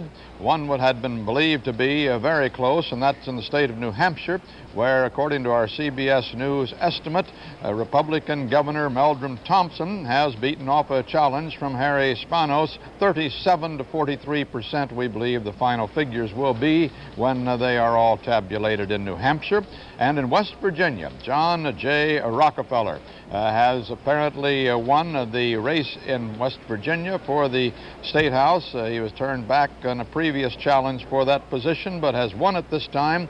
Our CBS News estimate indicates he has won it overwhelmingly, 2-1, 66% over Cecil Underwood, a former governor who was trying for a comeback in West Virginia. That is a seat that had been held by Republican Arch Underwood, or Arch Moore, rather, excuse me, and now goes to the Democrats. Our national recapitulation now, almost 15% of the vote is in across the United States, 14% of the precincts counted, and the percentage lead of Jimmy Carter holds just about steady, 52 to 47% for Jerry Ford. Carter has over 6 million votes now, Carter a little over 5.5 million votes. Those break down in the important electoral college this way. 270 votes are needed, you know, and Carter now has accumulated 96, and Ford has got 28 electoral votes. They come from the following states: Ford's 28 electoral votes come from Indiana and from Connecticut. 13 in Indiana, 8 in Connecticut, for a total of 26. And in Carter's case, he wins his votes from Kentucky, Alabama, Georgia, South Carolina, West Virginia, North Carolina, District of Columbia, Tennessee, and Texas. Texas having been something of a surprise. It was believed to be a toss-up state. It went in fairly good margin, according to our CBS News estimate, to Jimmy Carter. In the Senate races, 33 races up, as you know, this year. 22 of those were held by Democrats, 11 by Republicans. So far, the Democrats have won in 8 states, the Republicans in 4. The important question is, how many Democratic seats can the Republicans take away from the Democrats, and vice versa? And that shows as follows. The Republicans have taken 2 seats away from the Democrats. The Democrats 1 from the Republicans. The Republican victories have come in Indiana and in Missouri, and the Democratic victory in Maryland, taking away seats from sitting senators from those states. The gubernatorial races, 14 state houses are up this year, 8 Democratic, 6 Republican, and so far 7 of those races have been decided according to our CBS News estimate, the Republicans having won 4, the Democrats 3, and each party has taken 2 seats from the other. The Republicans have taken seats in Illinois and in Delaware that have been held by Democrats. The Democrats have taken seats in North Carolina and West Virginia that had been held by the Republicans.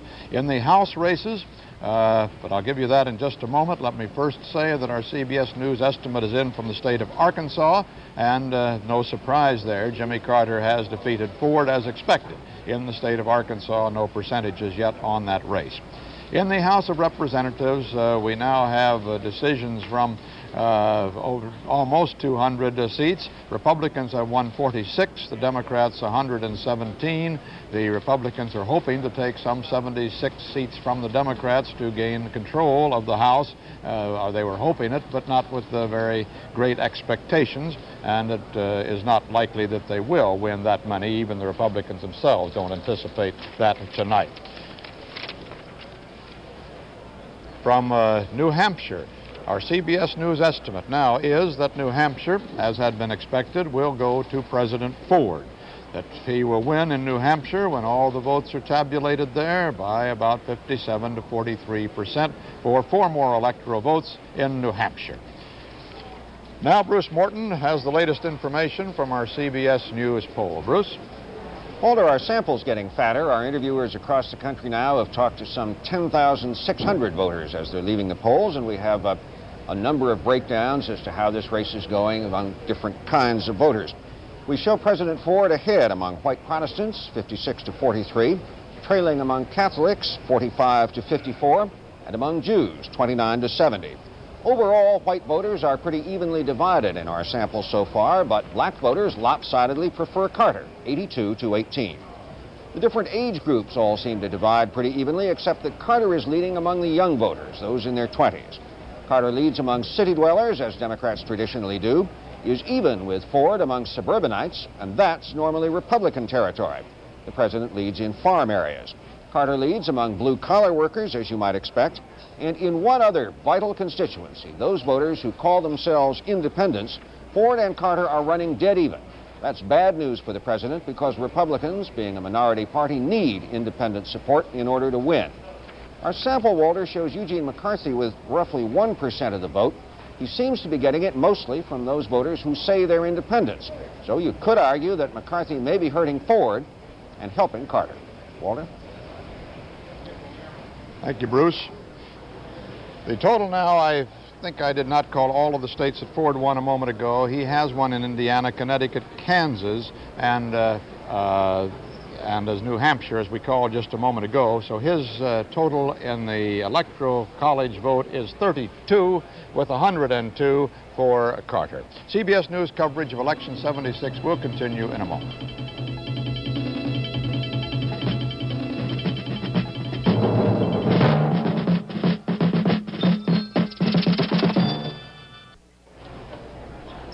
There are very tight presidential races in several of the states developing. We'll have reports on those very shortly. There are also some very tight ones for the Senate and the gubernatorial contest. Let's take a quick look at those now. First from the east with Mike Wallace. Mike?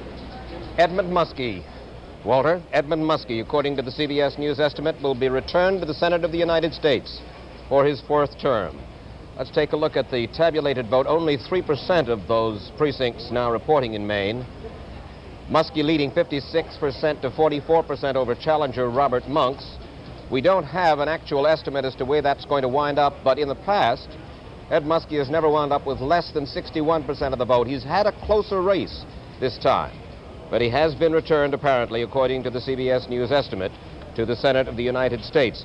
In New Jersey, Senator Harrison Williams, also in the Senate for 18 years, has been returned to office over his challenger, young David Norcross. Nobody else really wanted to run against Pete Williams in New Jersey, and as you can see, with 35% of the precincts reporting, Williams has 59% of the vote. The estimate is that when all of the votes are counted in New Jersey, Harrison Williams will have been returned to office with 61% of the vote over young David Norcross. Now, if it weren't for the glow given off by big money, you couldn't tell John Hines and William Green one from the other in a dimly lighted room. These are two men who were running for the Senate in the state of Pennsylvania. Each is tall, dark, good-looking, 38 years old, a congressman with an attractive wife, 3 children. 15% of the precincts are reporting in Pennsylvania, and as you can see at this moment, it looks as though the money, the big money, John Hines is leading, 53% to 47%. However, the CBS News estimate is that there is really no trend in Pennsylvania. That race is still a very, very close race. Hines was the heir to the pickles and ketchup fortune of his family. He left a safe House seat to run for the Senate vacancy created by the retiring Hugh Scott. Democrat Bill Green left a safe seat that he inherited after the death of his congressman father back in 1964. He's won that seat 5 times on his own. Green has spent $75,000 of his own money. Altogether, he has spent $888,000 in that race. Hines has spent almost $2.25 million of his own money and has spent something over $2.5 million in that race. It comes to something like 40 cents a voter, and I would imagine it would be an hour or two before we find out which money won. Walter? Our CBS News estimate is able to make a call in Tennessee. Roger Mudd can tell us about it. Roger? Walter, the Tennessee Senate race was really the only spirited Senate race we had in the South. The incumbent William Brock, going for his 2nd full term, has now been defeated by none other than the former Democratic State Chairman, Jim Sasser.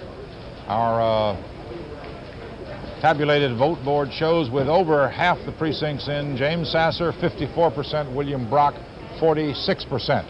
The CBS News estimate shows Sasser the winner, 53% to Brock's 47% when all those votes are counted. Senator Brock said from the beginning, my big problem in Tennessee is not James Sasser, it's Jimmy Carter, and that's exactly what happened. Jim Sasser got in on Jimmy Carter's coattails. Carter carried that state by about 56%, and our percentages this evening show Sasser carrying it about 53%. He trailed Carter by 3 or 4 percentage points in every part of the state. There are other Senate seats in the South, Walter. In Florida, Lawton Childs is the winner. In Mississippi, John Stennis has been reelected.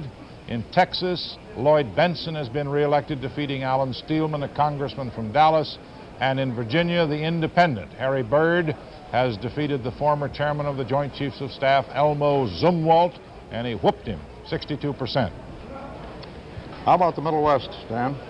Well, Walter, in Nebraska, a very solid win for Gerald Ford. Nebraska, one of the most Republican states in the country, except for 1964. It's gone Republican for the past 40 years. In Douglas County, including Omaha, President Ford ran about 55 to 43% ahead of Jimmy Carter. It had been thought that Mr. Ford might be in trouble among Nebraska farmers for last year's grain sales embargo, but that is not the case, and our CBS News estimate is that President Ford has won Nebraska by about a margin of 59%.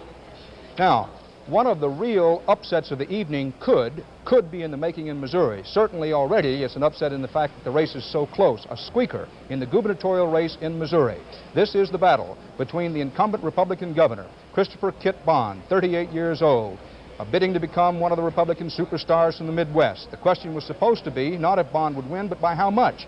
Lo and behold, walking Joe Teasdale, former prosecuting attorney from Kansas City, with 28% of the vote in and tabulated, leads Kit Bond 53% to 47%. There's a race we'll be watching, because while the Republicans have already elected a senator in Missouri, John Danforth picking up the seat that did belong to the Democrats, and Stuart Symington retiring, while Danforth has won in Missouri, Kit Bond locked in a very tight race.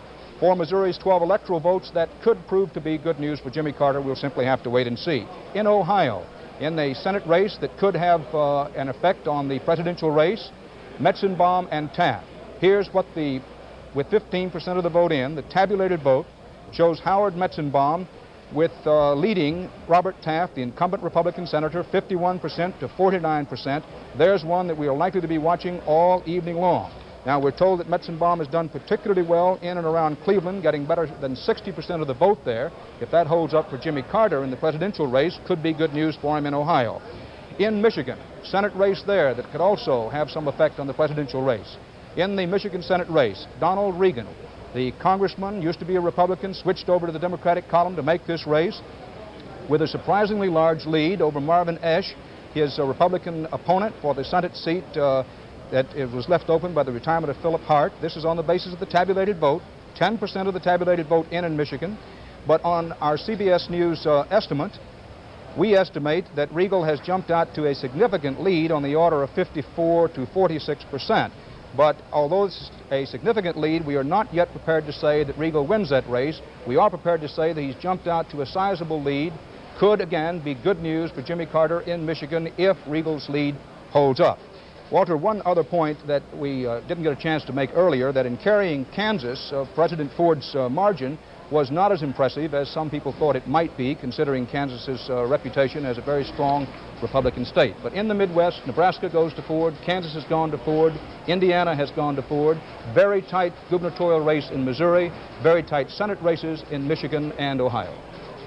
We can now say on the basis of our CBS News estimate of our sample precincts that in Massachusetts, Jimmy Carter will win that important state.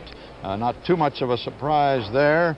Already Senator Kennedy had won his Senate race overwhelmingly in Massachusetts. We have no estimated percentages yet for Massachusetts, but it is going into the Carter column according to our calculations here.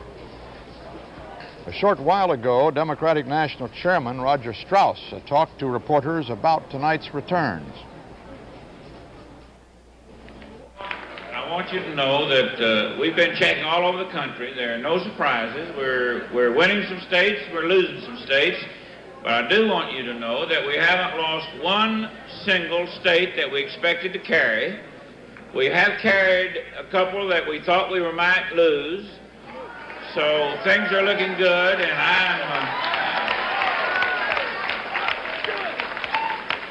there's nothing new on Ohio, but we've been checking around with all of our people out there, and they say Ohio is going to fall in the Democratic column.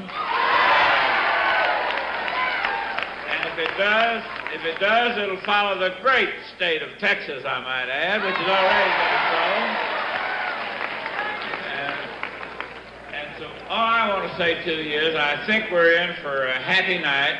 I think we're going to have a modestly long night. But these states, Michigan, for example, is too close to call, but that's the president's home state. Now, our candidate's home state went 75-25 for him. That's Robert Strauss, not Roger Strauss, as I said. It's Robert Mudd I was thinking of. In the state of New York, in the Senate race in New York, CBS News has an estimate that Patrick Moynihan, former UN ambassador, will defeat John Buckley in New York State, has defeated him, and that the final percentage will show about 55% for Moynihan to 45% for Buckley, who spent one term in the Senate after having been elected on the conservative ticket in a split vote situation here 6 years ago. Moynihan is now taking that seat for the Democrats.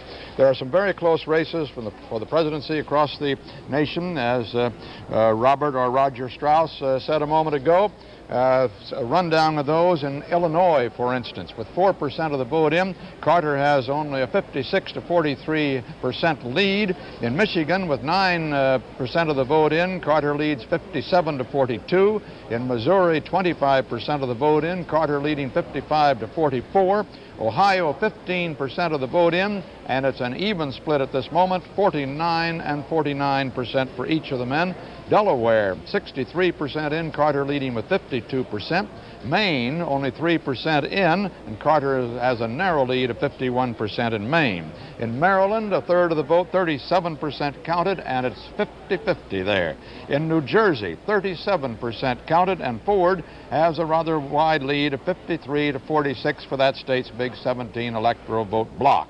New York, there's not even a full 1% in New York as yet. In Pennsylvania, 17% of the vote has been counted, and Ford has a 50 to 48% lead in Pennsylvania.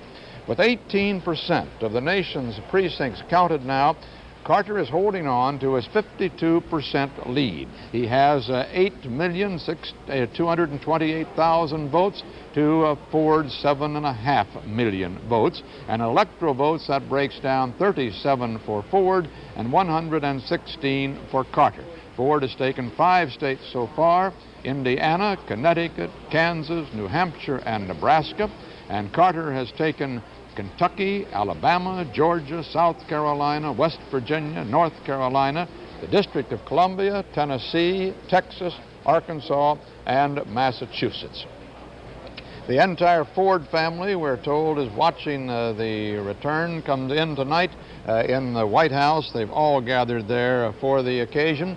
Ford's running mate, Senator Robert Dole, and Mrs. Dole have joined the election night watch at the White House as well. And the other guests, as Bob Sheeper told us there a little while ago, include Joe Garagiola and some other members of the 6 members of the Garagiola family, and also on hand former Democratic Representative Edith Green, or Republican Representative Edith Green of Oregon, and Mrs. Green's son.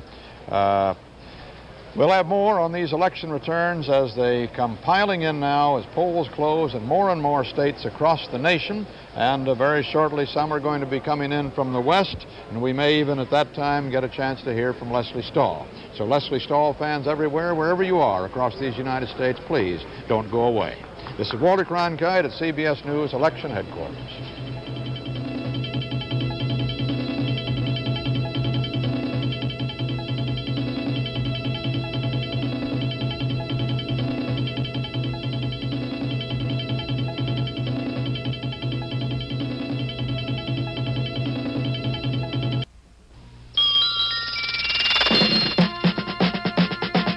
CBS News continues its coverage of Campaign 76.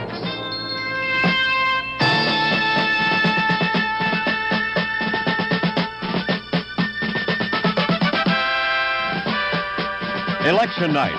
From CBS News Election Headquarters in New York, here again is Walter Cronkite. Good evening again. And in the state of Delaware, we now have a CBS News estimate of the winner there in the presidential race. CBS News, on the basis of our sample precinct, can say that that race has been won by Jimmy Carter. Jimmy Carter wins in Delaware. His percentage, when all the votes are counted there, about 54% to Ford's 45%.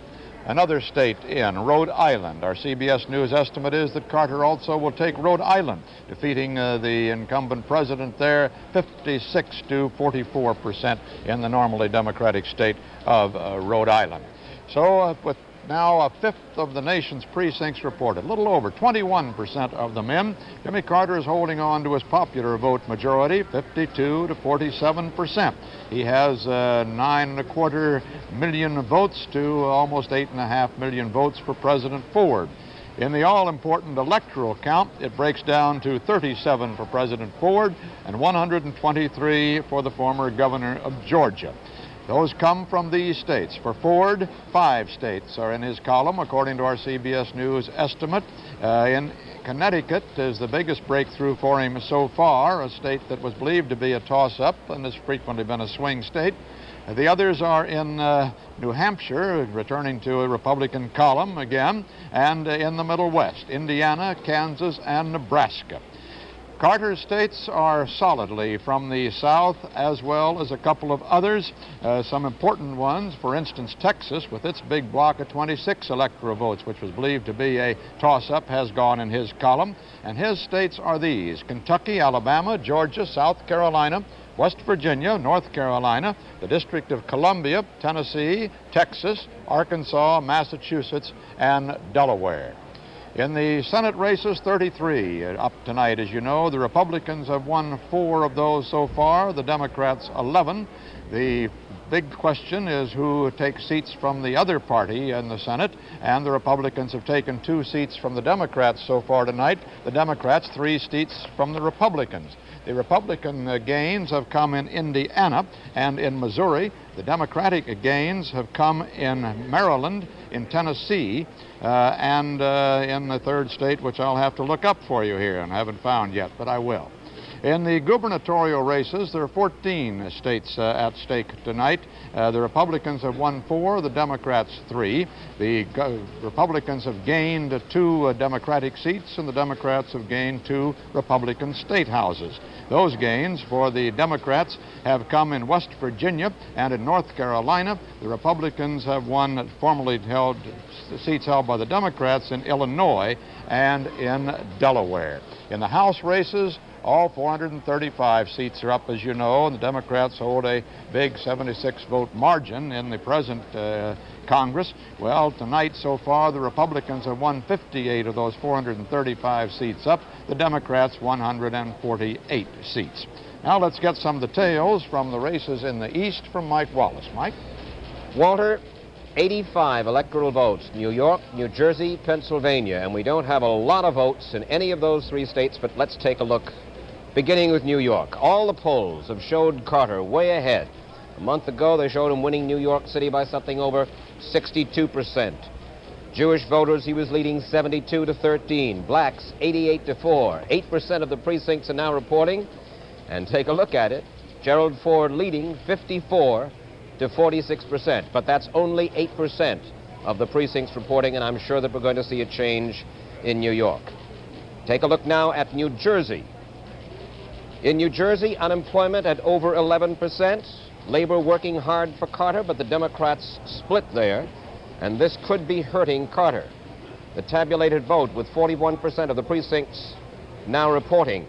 Gerald Ford, 53%. This is 17 electoral votes at stake here. Do we have a CBS News estimate in New Jersey? We do not. But Gerald Ford seems, anyway, to be building a fairly comfortable lead, an important lead for him in the state of New Jersey. And now let's take a look at the state of Pennsylvania. We have 1 out of 3 precincts finally reporting in Pennsylvania. 33% of that state has now been tabulated, and Gerald Ford is down 51 to 48% in that state. On paper, this should be a Carter state. It's gone Democratic in 3 out of the last 4 elections. Labor is strong and well organized in Pennsylvania. Carter had a good win in the primary here, and of course he wants that state very, very badly. The CBS News estimate in Pennsylvania: Carter leading with 51% of the vote, Ford 48, and that could be very, very important for Jimmy Carter if it holds up that way. The Senate race, Mike, was your Senate race. Moynihan winning over Jim Buckley in New York State, which made the 3rd state that the Democrats have won from the Republicans. Actually, Walter, in New York in that race, Jim Buckley did not do as well as people had expected. In the last polls, Pat Moynihan was only ahead about 4 points, but according to the CBS News estimate, he's going to wind up with 10 points, 55 to 45 over Jim Buckley, and we now have a winner in Rhode Island. Garrahy, the lieutenant governor in Rhode Island, 4-time lieutenant governor, has defeated James Taft 58% to 42%, according to the CBS News estimate in the state of Rhode Island. No surprise there. for this very popular Democrat, Joe Garrahy, to win the governorship and replace Phil Noel. CBS News coverage of Election 76 will continue in a moment.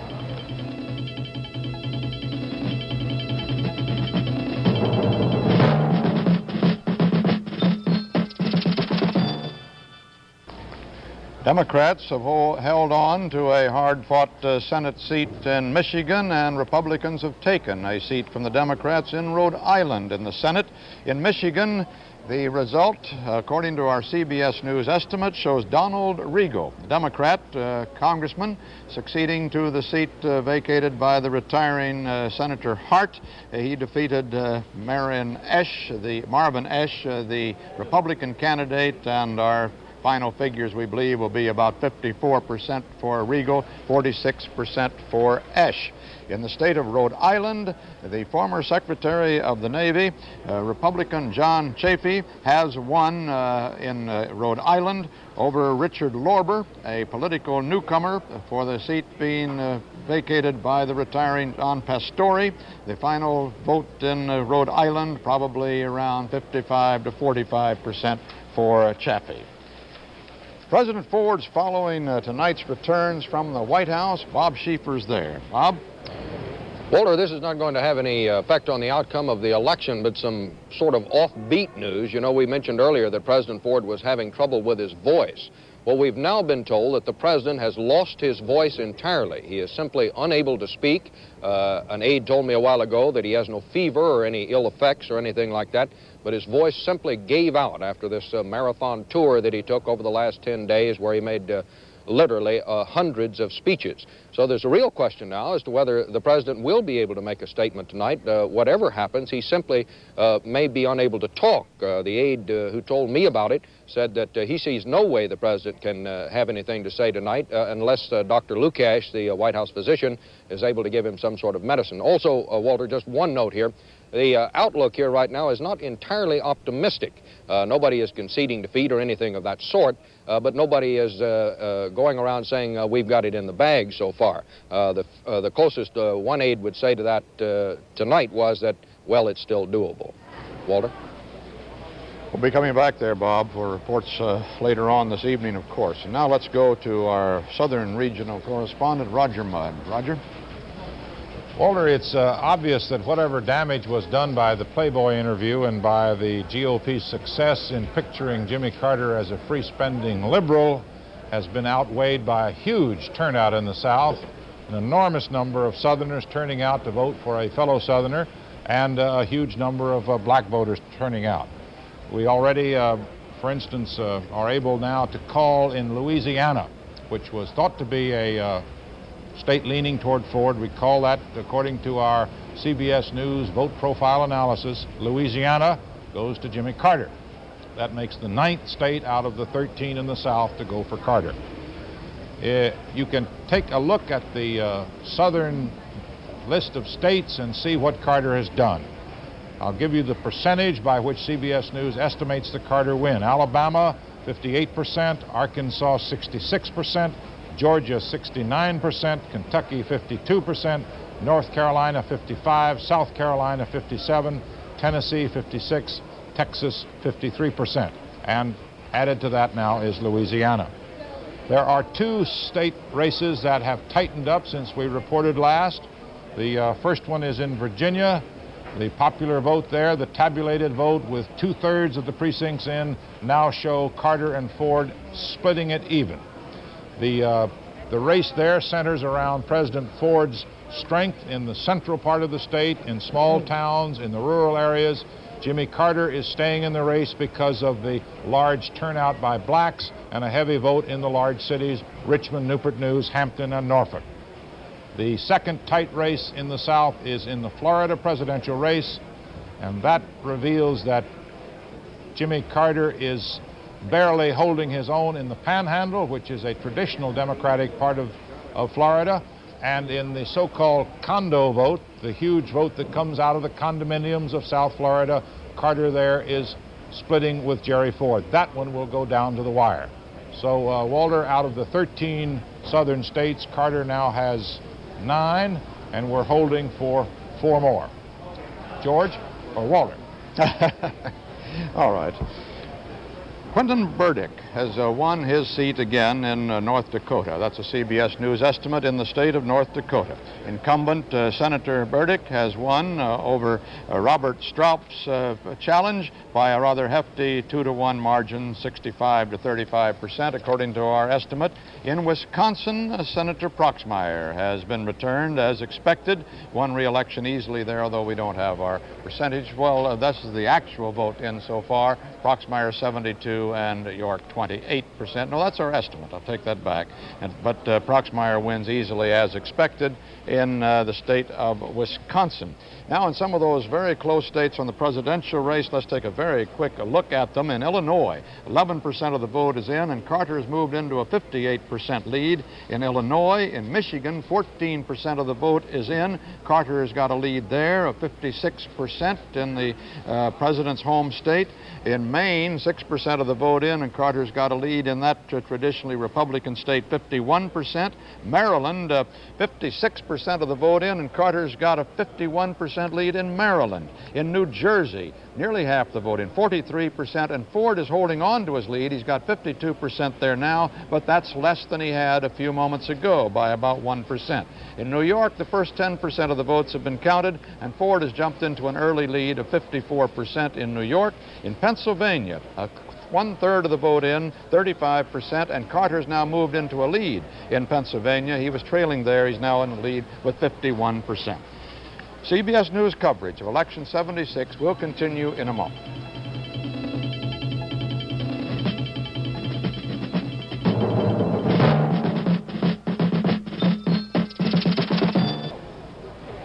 It was a beautiful day across the country, and the reports earlier were that it might even be a record turnout of the vote. According to our CBS News, a look across the country, though, right at the moment, it looks to us as if the vote will be just about at the same 55% margin that was reported in 1972. Around 82 million persons will have voted. That's more, of course, because there are more people registered to vote, but the percentage of the eligible voting looks like it may run right around 55. No records there, and nowhere near the 63% recorded in 1960, for instance.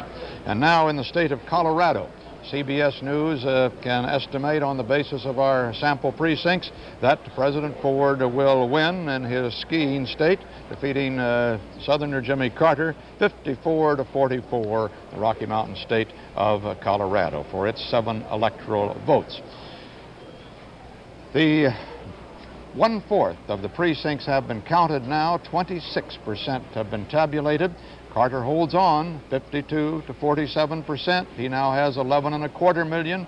Ford, 10.33 million votes. And in the electoral vote, it comes to 37 or more now, because we have to add Colorado onto that. 44 for Senator Ford, and for President Ford, for Governor Carter, it's 133 electoral votes. They come from these places, for Ford, Indiana, Connecticut, Kansas, New Hampshire, and Nebraska. For Carter, Kentucky, Alabama, Georgia, South Carolina, West Virginia, North Carolina, District of Columbia, Tennessee, Texas, Arkansas, Massachusetts, Delaware, and Louisiana. And now we're getting our first returns from the Middle West, and it's my pleasure to bring to you Leslie Stahl. Thank you, Walter. The West is the area of the country where President Ford says he must win most of those electoral votes in order to offset Jimmy Carter's gains in the South. New Mexico, the turnout has been so high that the polls have had to stay open a half hour later because of the long lines. New Mexico is the country's perfect bellwether. Since it became a state in 1912, it has never been wrong. According to our tabulated vote tonight, with 30% of the vote in, you can see that President Ford is leading with 53% of the vote, but so far, according to our CBS News sample precincts, it is still too close to call. Carter appears to be off to a significant lead in New Mexico in the Spanish-speaking areas. He is the first president in many years who can speak fluent Spanish himself, and the popular Democratic governor has been out campaigning for him. Ford had been ahead in the polls there, but Carter has apparently caught up. In the New Mexico Senate race, according to the tabulated vote, with 29% of the precincts in, Harrison Schmitt, an attractive young 41-year-old former astronaut who walked on the moon, has 59% of the vote. And Senator Montoya, running for a third term, Joseph Montoya, has only 41% of the vote, according to our CBS News estimate. Harrison Schmitt, according to our estimate, he has won that election with 57% of the vote. He will get 57%. That is not so much of an upset as it may appear at first. Montoya has been charged with conflict of interest charges, which is ironic for a man who served on the Watergate Committee. Also, in recent days, he charged that Harrison Schmitt, as I said, an astronaut, was no better than the experimental monkeys they used to send up to the moon in the or sent up in orbit in the early days of the space shots, and that infuriated most of the voters in the state and apparently doomed Montoya. So there is one veteran senator who has been defeated. As Walter said, CBS News is estimating that President Ford will carry the state of Colorado. That was expected. President Ford has to win this whole area in order to win the election, the whole Rocky Mountain state. The tabulated vote, with 3% of the precincts in, President Ford has 62% of the vote to Jimmy Carter's 36%. According to our CBS News estimate, the president will win that state with 55% of the vote. President Ford vacations in Vail, Colorado, and apparently the voters in that state consider that it is his home state. So, Walter, we're getting our returns in very, very slowly. As in that Montoya race, you will see all over the West, in the Senate races, non-politicians like Harrison Schmitt running against veteran congressmen and senators, and we may see some upsets tonight. Leslie, did you see anything about this story? I saw on the news wires that in California there's considerable concern about the way the candidates are listed on the voting machines, and a lot of concern because apparently the lever for Carter is really about halfway onto the Maddox side of the ballot, and a lot of people apparently feel that they voted for Maddox by mistake. Well, this is apparently true in the San Francisco area, which is an area that Carter is supposed to do well in. It's considered the more Democratic part of the state, and it's quite disturbing to the Carter people. I've talked to them, and they're quite upset. In Maryland, our CBS News estimate is that Jimmy Carter has won the state of Maryland. It's been very close through the tabulated vote in the early part of the evening, but our CBS News estimate is that when all of those votes are in, it will be Carter, 52% to 48% for President Ford, adding another state to the long Carter list and putting him over the halfway mark to his 270 electoral votes if he's to win the presidency. This is Walter Cronkite at CBS News Election Headquarters.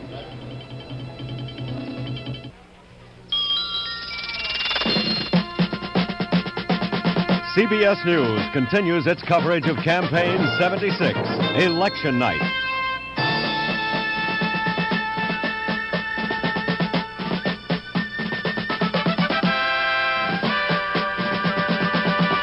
From CBS News Election Headquarters in New York, this portion is sponsored by Mailgram, impact of a telegram at a fraction of the cost.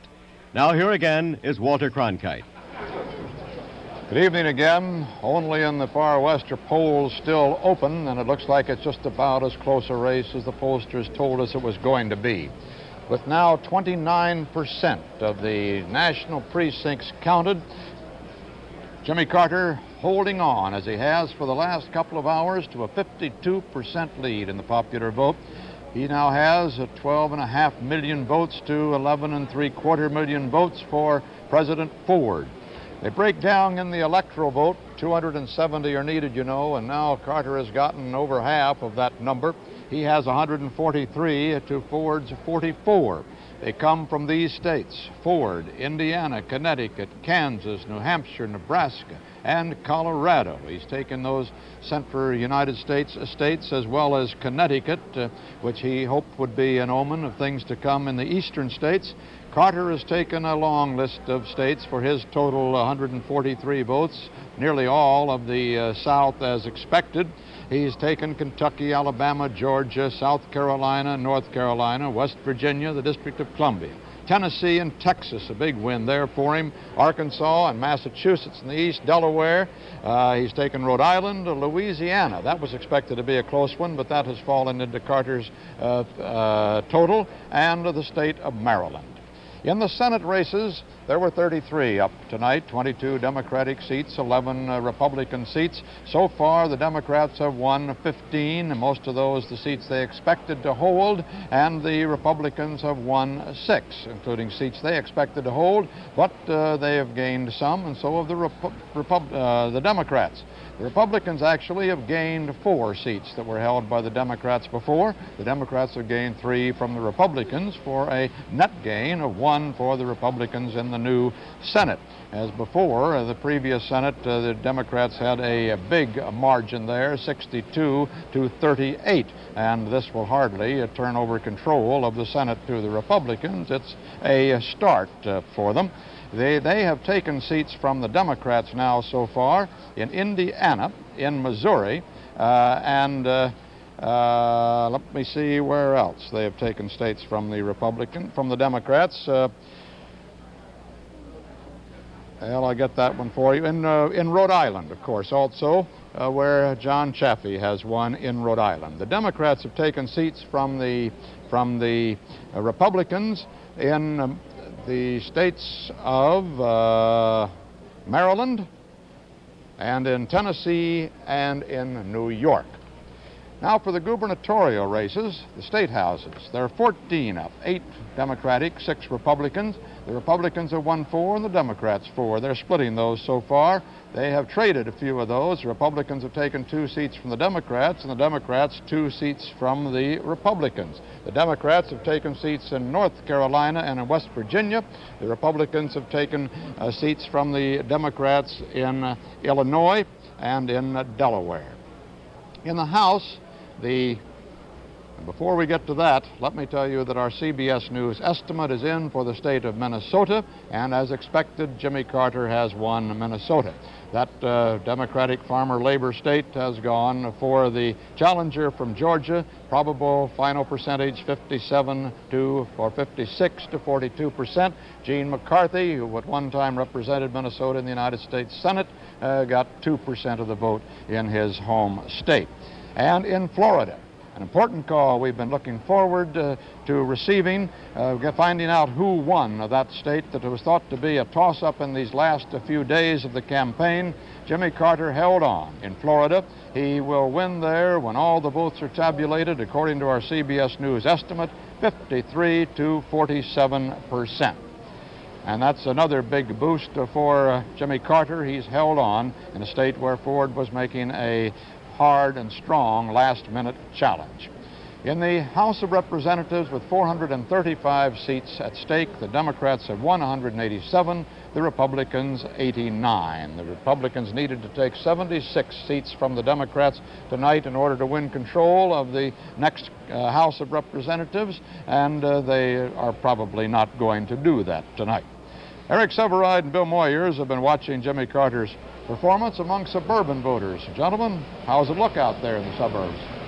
Well, that's one of the things that keeps coming back to your mind, these figures that seem a little surprising compared to what we thought earlier was going to happen anyway. We'd all been told that Ford was going to do extremely well among the independent voters, a great portion of whom are now living in the suburbs. But he's not doing as well as we've been led to believe. Carter running slightly ahead of him in most of the suburbs reported so far. And of course, that's where most Americans, if not most Americans, but that's the typical American life today. There are more people living in suburbs than in central cities or in small towns or on farms.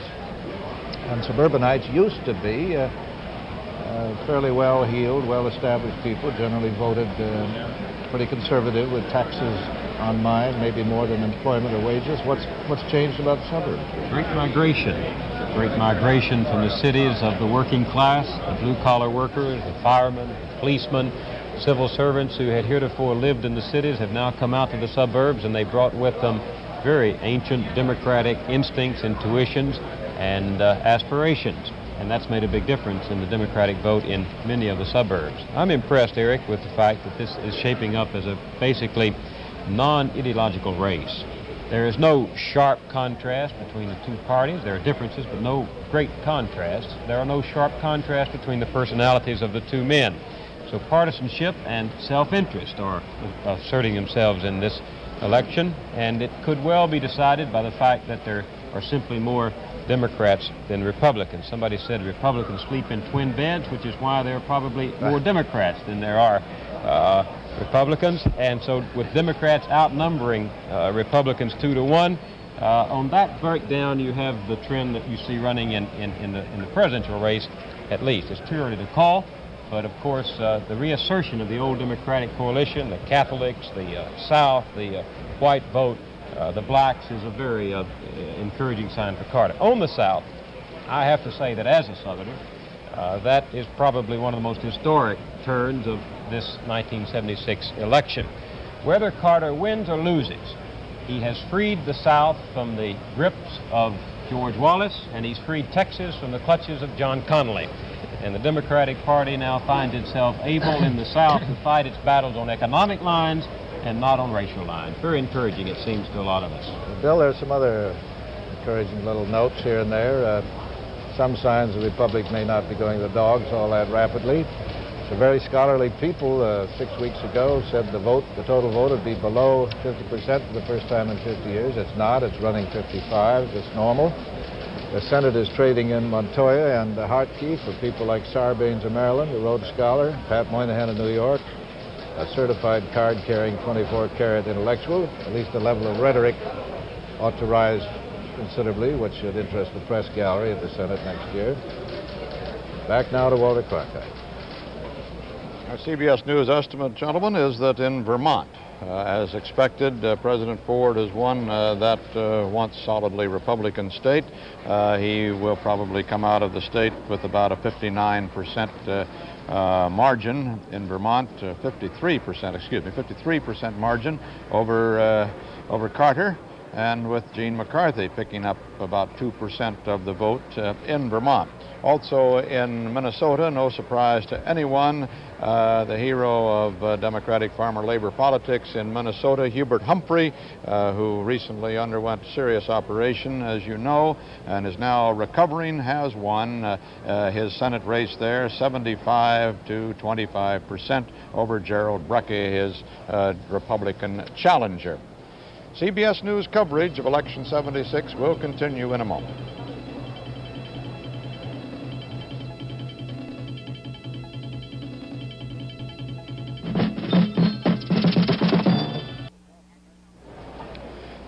In the popular vote across the nation, almost one-third of the precincts have been counted. 31% of them are in, and Carter has dropped back 1 percentage point. Ford has come up 1 percentage point from the figures that had held solid for almost 2 hours here. Carter now has 51% and Ford 48% of that popular vote.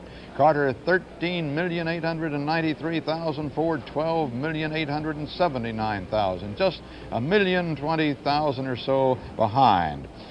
In the electoral vote, it is now Carter 170. He needs 100 more to go over the top. President Ford has 47 electoral votes. Dan Rather, tell us about the races in the Middle West. Walter, it's make-or-break time for Gerald Ford. As you've outlined, you and Roger, the tide has run out on Mr. Ford in the South. In the East, still undetermined, but doesn't look like he's going to do as well as he had hoped in the East. If Gerald Ford cannot carry 4 states in the Midwest that we now have some figures on, Ohio, Michigan, Missouri, and Illinois, it's turn out the lights for him. But he is still alive. For those of you at home who see those figures for Carter go up on the board and say, well, it looks like it's all over, it isn't over yet, and here's why. In Ohio, with 36% of the precincts reporting this is the actual tabulated vote, practically a dead heat. Can you believe it? Now, while Carter is carrying the area in and around Cleveland, he's only doing about 1 percentage point better than Hubert Humphrey did 8 years ago when Humphrey lost Ohio. Mr. Ford in Ohio is piling up margins in the suburbs and rural and small town areas. Ford's hopes are still very much alive in Ohio. In Michigan, 21 big electoral votes there. 25% of the precincts in with the tabulated vote. Carter is out to a lead, 55% to 44%. Mr. Ford seems to be holding on in areas outside of Detroit. That Carter lead is basically the big lead that he piled up in Detroit in Michigan. Both candidates, of course, wound up their campaigns in Mr. Ford's home state. The Carter people believe that Leonard Woodcock and the United Auto Workers' big vote turnout in Michigan could spell the difference, but it's too early to say. In Missouri, it looks neck and neck in the rural, small-town areas which Democrats have lost in the last two presidential races, with 44% of Missouri's precincts reporting. Carter with a 55% lead. In southern Missouri, Carter is doing much better than Democrats usually do. This could be a result of people in that part of the state being able to identify more easily with Carter's southern and rural background, the so-called accent theory. The southern accent runs strong in southern Missouri, and that's where Carter is doing very well. This also seems to be the case in southern Illinois. Carter running a dead heat with Mr. Ford in southern Illinois. In Illinois as a whole, 19% of the precincts in and tabulated Carter with a 54% margin in Illinois. Now, however, the daily margin in Chicago was not nearly as large as it has been in some past races, and the Republicans picked up the gubernatorial seat in Illinois. Again, it looks very, very close. So there you have it, Walter. Still close. Ohio, Michigan, Missouri, and Illinois. If Mr. Ford doesn't carry at least 3 of those 4 states, and possibly all 4 of them, you can pour water on the fire and call in the dogs, because the hunt will be over and Mr. Carter will have won it. I like your metaphor. And the metaphor in the East, Pennsylvania, 50% of the vote is in there now, and Carter has a 52 to 47% lead in Pennsylvania. But in New York, with a third of the vote in, Ford has a 53 to 47% lead. And in New Jersey, with half the vote in there, Ford is leading also 52 to 47%, with all of those races very, very close, obviously, for the big blocks of electoral votes still to come. Bruce Morton has the latest results of our CBS News poll. Bruce? Walter, President Ford is running a little better with our sample, our 10,000-person sample of voters, than Republican candidates for the Congress are. Our interviewers asked all their subjects which candidate for the House they'd picked, and the Democrats came out way ahead. 58% of the voters in our sample said they were for the Democratic candidate in their district, against just 41% for the Republican. So it looks as if all those advanced predictions of another heavily Democratic House of Representatives will probably turn out to be about right, which means that a lot of the people who were in the Congress last year will be in the Congress again next year. Oddly enough, when we asked voters in our last pre-election poll, the one that we did over the weekend, who was to blame for the way government works, 68% of them blamed the Congress. Only 13% blamed the president. Still, it looks as if voters somehow don't blame their own congressman. He'll probably soon be back while Mr. Ford is in a tough fight. Republicans, on the whole, have been a little more loyal than Democrats, voting for Ford if they voted for the Republican for Congress, but both parties seem to have closed ranks pretty well after the primary fights of the spring. The Republicans' basic problem is that they're the smaller party with fewer ranks to close. One other note about the turnout, Walter. We've been checking around using our vote profile analyses in the various states, and you get a mixed bag in the East and Midwest, up in some states, down in others. But in the South, clearly having a Southerner did something. The turnout in every single Southern state seems to be way up. Walter? Hey, Bruce, I noticed also in your polls, I got some of the information over here at my desk, that on the income levels, it's about as some pollsters had predicted, that Ford is taking by about 2 to 1 those people with family incomes of $20,000 and over. Carter taking by about the same margin those with family incomes of $8,000 and under. In the $8,000 to $20,000 income bracket, it's Carter by a smaller margin. And those who make, that's $8,000 to $12,000, from $12,000 to $20,000, it's about an even split between Ford and Carter. Rather interesting figures on the income effect of the vote. CBS News coverage of Election 76 will continue in a moment.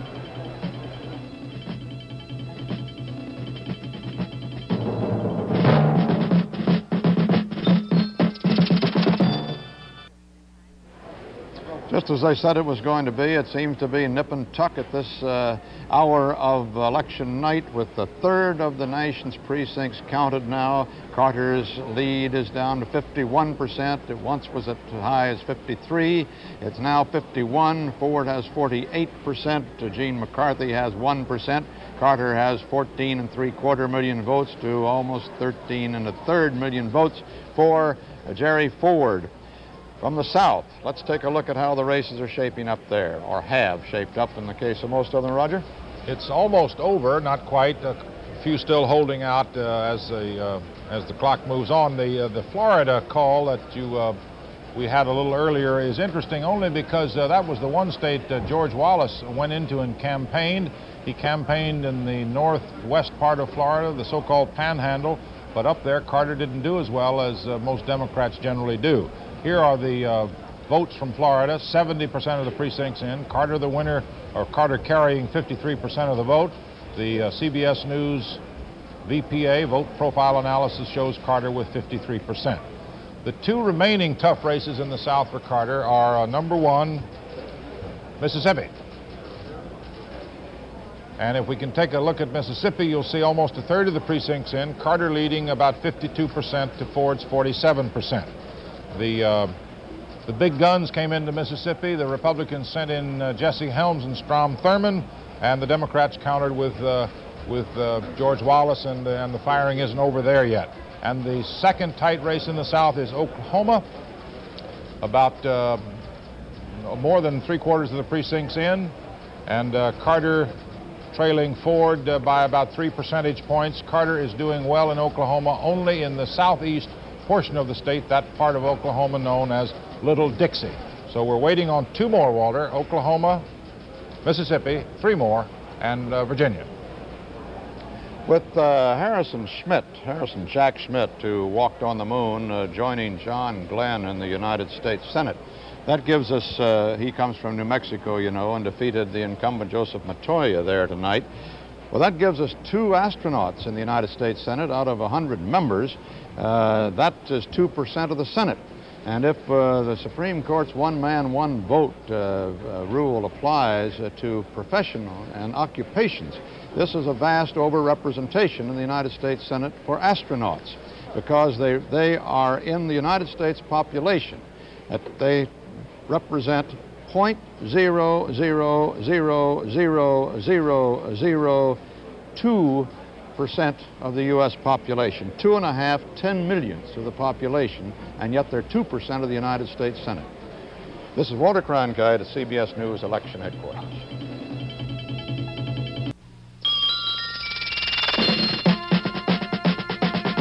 CBS News continues its coverage of Campaign 76.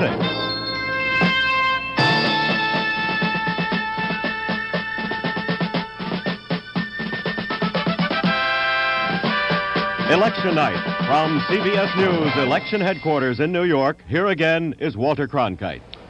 And hello again, and we have a CBS News estimate on the presidential returns in Montana. Our CBS News estimate is that President Ford will win Montana. That had been expected. We think that the final returns will show Ford with about 57% of the vote to 43% for Jimmy Carter. Now, there are now 36% of the precincts in from across the United States, and Carter's lead is still at 51%, almost 16 million votes now for Carter to almost 15 million for President Ford, 51 to 48%. The electoral vote shows Ford now with 51 electoral votes, Carter with 170 electoral votes. 270 are needed, so Carter's 100 electoral votes away, Ford 119 electoral votes away. In Washington, Fred Graham talked with James Baker, the chairman of the President Ford Committee, about how this election night's going so far. Things are going pretty much the way we expected them to go. We're trailing in those states that we thought we'd be trailing in, and we're leading in those states that we had hoped to be leading in at this stage of the race. We're very happy that we're ahead in New Jersey, which was a state that we didn't have a whole lot of confidence there, but it now looks like we're going to win New Jersey. Michigan, as I understand it, at this stage, we trail by some 70,000 votes. These votes are urban votes. They're the first votes that come in. They're the votes from the major metropolitan areas where we don't do as well. And quite frankly, we think we're going to carry Michigan. We remain very optimistic about Michigan and very confident about Michigan. Now, when are we going to know? Is this going to go right down to... I think it's going to be very late tonight before we know, Fred. I think that this race may well be decided on the West Coast. Probably will be, particularly so if the major industrial states of the Midwest don't fall all one way or the other if they're split, and we think they probably will be split. So you have to carry California. That's right, but we think we will carry California. In that Michigan race, which you heard Mr. Baker talking about, 30% of the vote is in, and Carter has a 54% lead in President Ford's home state. A couple of other very close and very important Middle Western races. In Illinois, almost a quarter of the precincts have reported 23%. Carter's lead, which was 58% a short while ago, has dropped to 53% there. In that important state, that key state of Ohio, some 40% of the vote has been counted in Ohio, and it still stands at 49% for each, Carter and Ford. And now in Utah, as expected, President Ford wins, according to our CBS News estimate, by a 2-to-1 margin, 64 to 35% when all votes are counted. New Jersey was another important state that Mr. Baker was talking about there at Republican National Headquarters, and Mike Wallace can tell us something about it and other tight eastern races. Mike? As you said, Walter, there are 170 electoral votes at this moment for Jimmy Carter. He's 100 away, and 3 industrial states in the East can give him 85 of those 100, New York, Pennsylvania, and New Jersey. Let's take a look at New York first of all. With 1/2 of all of the precincts reporting in the state of New York, as you can see, Gerald Ford is still far, I say far, 4% ahead of Jimmy Carter. And that's a little difficult to understand in view of the fact that Pat Moynihan defeated Jim Buckley by 10 points. And that race is all decided in New York. We are not sure, our decision desk is not quite sure what to do about our sample precincts. Therefore, we are not going to try any effort at calling who's going to win those 41 electoral votes in the state of New York. Go to Pennsylvania.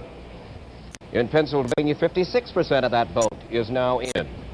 And Carter is ahead by 5 points in the state of Pennsylvania. The CBS News estimate is that at this moment he's ahead by 3 points, 27 very important electoral votes. A tough state, a toss-up all along, conceivably still to Ford, but more likely at this moment to Carter. You mentioned New Jersey, 17 electoral votes. 54% of the precincts in New Jersey are reporting, and Gerald Ford is indeed holding on by 5 points in New Jersey, so those 3 states are indeed going to go on down to the wire. Just one note from New Jersey: legalized gambling, as you know, in one form or another, is under consideration in several states. A referendum in New Jersey to permit gambling casinos only in Atlantic City, to turn it, some people say, into a kind of Las Vegas East. That measure is apparently gaining approval, 56 to 44%.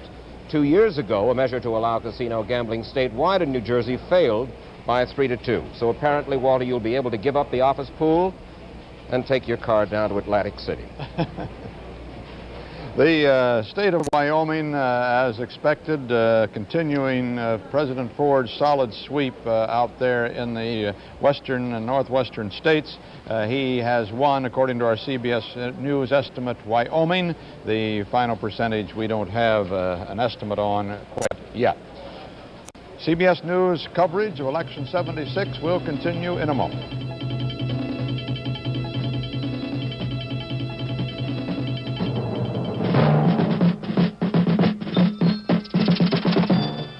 He's leading Carter 52 to 48, and it just doesn't seem to make sense. Gene McCarthy, I think we see him with virtually no kind of a write-in vote. There's been some kind of a breakdown in one of the machines up in Erie County. Maybe that has something to do with it, but the fact remains that we just don't know how to account for what is going on in New York State. What would Erie County be expected to do? Erie County would probably go Ford. Ford. So that wouldn't tilt the balance then either, even if Erie came in? No. According to our CBS News estimate now, a report on the state of Utah, and there an upset victory in a sense. It was expected to be very, very close, but a longtime incumbent, the Democratic Senator Frank Moss, has been ousted by Republican Orrin Hatch. Our estimate is that Orrin Hatch will win in Utah by around 53 to 47%. So the Democratic incumbent Moss loses that seat. That was one of the toss-up seats. It was expected to be close tonight, but it was thought that Moss had a fighting chance to hold on. He did not. And now from the Middle West, a report from Dan Rather. Dan? Walter, if you like politics, you got to love it in the Midwest tonight. So many things are close. First of all, in North Dakota, the Democrats hold on to the governorship there. Arthur Link has been reelected according to our CBS News estimate. Now, let's look over the Senate races in the Midwest. That is our CBS News estimate of Link's winning margin in North Dakota. There are 8 Midwest Senate seats at stake tonight, 6 Democrat, 2 Republican. We have results on 6 of the races. Democrats have won 4 of them, including 3 incumbents, and Republicans have picked up 2. It breaks down this way. The 2 Republicans who have won previously Democratic seats are John Danforth in Missouri and Richard Lugar in Indiana. The Democratic incumbent winners include William Proxmire in Wisconsin, Hubert Humphrey in Minnesota, and Quentin Burdick in North Dakota. In addition, Donald Regal retained for the Democrats the seat held by retiring Philip Hart of Michigan. The 2 Senate races still up in the air in the Midwest, 2 Republican-held seats in Ohio and Nebraska. In the Nebraska race, still undecided, Omaha Mayor Edward Zirinsky, the Democrat who recently converted from Republican, is running very strongly in the Omaha area, including Douglas County. His Republican opponent, Congressman John McCollister, the hand-picked successor to retiring Senator Roman Ruska, the Republican, is doing well in the western farm areas of the state. Now, a Democrat being elected in Nebraska is about as rare as an ivory bill woodpecker, but it could happen in that Zirinsky-McCollister race. We'll have to see. The other Midwest Senate race still too close to call, the Ohio rematch between incumbent Senator Robert Taft and Democrat Howard Metzenbaum. Metzenbaum running, like William Jennings Bryan, for the 3rd time. Unlike Bryan, Metzenbaum may find himself 3rd time lucky. Metzenbaum is doing well in the northern industrial areas of Ohio, while Taft is doing well in central and southern parts of the state, those areas traditionally Republican. For anyone who says this election is over, I'm here to tell you not so. One of the more popular bumper stickers in the Midwest as I traveled at Walter among the college students was, "Honk when the election is over." Not time for the horns yet. This one isn't over. Okay, Dan. The results from some of those important states in the East, we can take a very quick look again at what's happening in those critical states of New York, Pennsylvania, and New Jersey. In New York, it's now 50% of the vote in, half of the vote, with 52% for Ford and 48% for Carter. In New Jersey, it's 59% of the vote in, 51% for Ford and 47% for Carter. Carter's closing the gap a little bit there in New Jersey. In Pennsylvania, 59% of the vote in, and Carter holding on to a 52 to 47% margin in Pennsylvania. In Wisconsin now, that state, which was believed to be leaning toward Carter, but not certain at all, has fallen to him, according to our CBS News estimate. Carter has Wisconsin by a narrow margin, 51 to 47% when all the votes are counted in Wisconsin. And in Pennsylvania, a call, Mike, on your important senatorial race in Pennsylvania. The Republican John Heinz from Pittsburgh, heir to the pickle, relish, and bean fortune, has won in Pennsylvania over the scion of the longtime Democratic leadership family in Philadelphia, William Green. He's won with a 53 to 47% margin when all of the vote is counted in Pennsylvania. A Republican seat being held on now by young John Heinz. That was the seat of the retiring minority leader of the Senate, Hugh Scott. This is Walter Cronkite at CBS News Election Headquarters.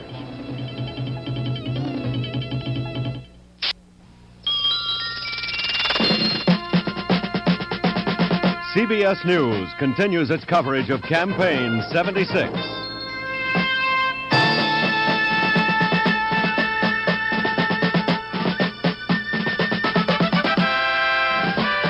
Election night from CBS News Election Headquarters in New York. This portion is sponsored by the people of Ford Motor Company on behalf of Ford and Lincoln Mercury dealers. Ford wants to be your car company. And now here again is Walter Cronkite. And our CBS News estimate is that the big block of 27 electoral votes in Pennsylvania will go to Jimmy Carter. Carter will win in Pennsylvania 51 to 48%, according to our CBS News poll of selected precincts when all of the votes are in. And that's a big and important win for Carter as he moves on toward what he hopes will be the majority of 270 electoral votes. He's now, with Pennsylvania, gone over the 200 mark. He now has an electoral votes of 208. He needs just 62 more for the 270 vote that it takes to win in the Electoral College. President Ford has 58 electoral votes. The Ford votes have come from the following states: from Indiana, Connecticut, Kansas, New Hampshire, Nebraska, Colorado, Montana, Utah, and Wyoming, and in the east again, Vermont. A total of 58 electoral votes. Carter's votes come from the states you see now, marked on your map there. A long list of them, and I won't read them all to you. The important ones so far have been in Texas and Florida and Pennsylvania. They're all, of course, important to these candidates, but those were three states that were believed to be toss-up states and with large numbers of electoral votes that it had needed in order to win this election, and Carter has now put them in his column. In the Senate races, 33 races are being run tonight, as you know, or have been run in the campaigns. The running is over. It's only the counting now. 11 of those seats held by Republicans, 22 by Democrats. So far, the Democrats have won 16 of the Senate seats, and the Republicans have won 8. There are still 9 Senate seats outstanding.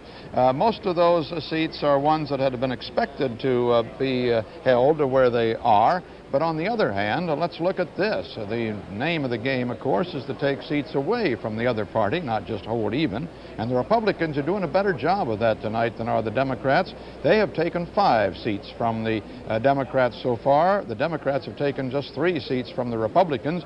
So in the new Senate so far, the Republicans have assured themselves of a 2-seat gain if they can hold on like this during the rest of the evening. Where those seats were changed, let's take a quick look. If in Maryland, the Democrat won, defeated the incumbent Republican Mr. Bell there. In New York, Pat Moynihan, the former United Nations ambassador, defeated the incumbent conservative and Republican Jim Buckley. And in Tennessee, John Sasser defeated the incumbent Republican Bill Brock, rather. And the Republican seats were won from Democrats in these states. Richard Lugar won in Indiana, upsetting and unseating the 3-term incumbent Vance Hartke. In Missouri, John Danforth defeated Warren Hearns for the seat that had been held by the 4-term Senator Stuart Symington, Democrat, of course. In New Mexico, the astronaut Harrison Jack Schmidt ousted from the Senate Joseph Montoya, the Democrat. And in Rhode Island, an open seat there, John Chaffee, former Secretary of the Navy, defeated Richard Lober.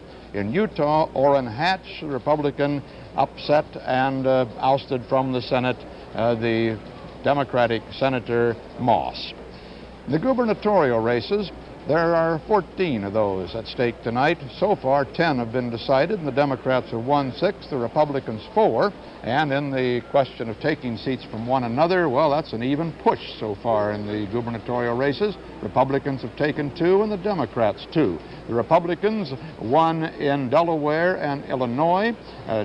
Pierre DuPont winning in Delaware, John Thompson in Illinois, and in the Democrats have won in North Carolina, returning that normally Democratic state to the Democratic column, and John J. Rockefeller IV has won in West Virginia, defeating Cecil Underwood for the seat vacated there by a retiring Democratic governor. The House races, all 435, are up, as you know, and so far all but 94 have either been decided or they are leaning far enough for us to put them on our list at any rate at this moment. The Democrats have won or are leading from 230 seats. The Republicans have won or are leading for 111 seats. Jimmy Carter is going to attend a rally in Atlanta later tonight. Ed Rabel is there too. Ed? Walter, there are now 25,000 people in this exhibit hall in the World Congress Center. After 25,000 got in here, the authorities wouldn't permit any more to come in, even though there are thousands outside demanding to come in, all wanting to see and hear Jimmy Carter. Carter, meanwhile, is in his own hotel suite not far from here. He's there with his family and members of his staff watching the returns come in. It may be a long wait for these people. We hear now that Carter does not intend to come down to address them until Ford has conceded. And none of his staff members either have appeared here, although there have been repeated calls for their appearance, and we're waiting for them right now. Okay, Ed, it may be a long night until President Ford concedes, although Pennsylvania is a big boost for the Carter totals.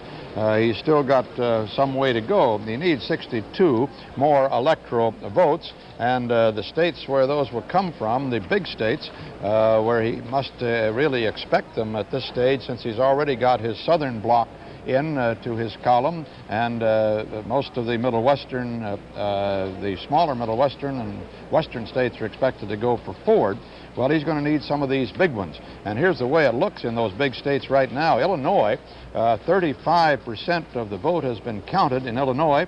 Carter's lead has dropped by 1 percentage point in Illinois. He's now down to 51% the lead there. It's a very narrow lead in Illinois. And Big Jim Thompson won that that gubernatorial race for the Republicans with such a big margin. It's going to be tough, as Dan Rather's been telling us, for Carter in Illinois. In Michigan, President Ford's home state, 37% of the vote is in, and Carter has dropped there too. Now he's at 52%. That's a percentage point lower than he was a little while ago. In Missouri, he's dropped a percentage point, 53% of the vote in there, and he's at 54% Carter. Ohio, just about 50% of the vote is in Ohio, a critical swing state, and it is holding, as you see now, about 50 to 48% for Ford. In the East, in New Jersey, 60% of the vote is in New Jersey, and Ford's lead there is dropping a little bit, but he's still holding on. It's now 63%, and it's 51% for Ford. In New York, that surprise in New York, 62% of the vote, and Ford's holding on to a 52% lead. That's what he's had for the last hour or so. In Pennsylvania, we were able to call that one a moment ago for Jimmy Carter. Well, we'll be back in a moment with more CBS News election night coverage.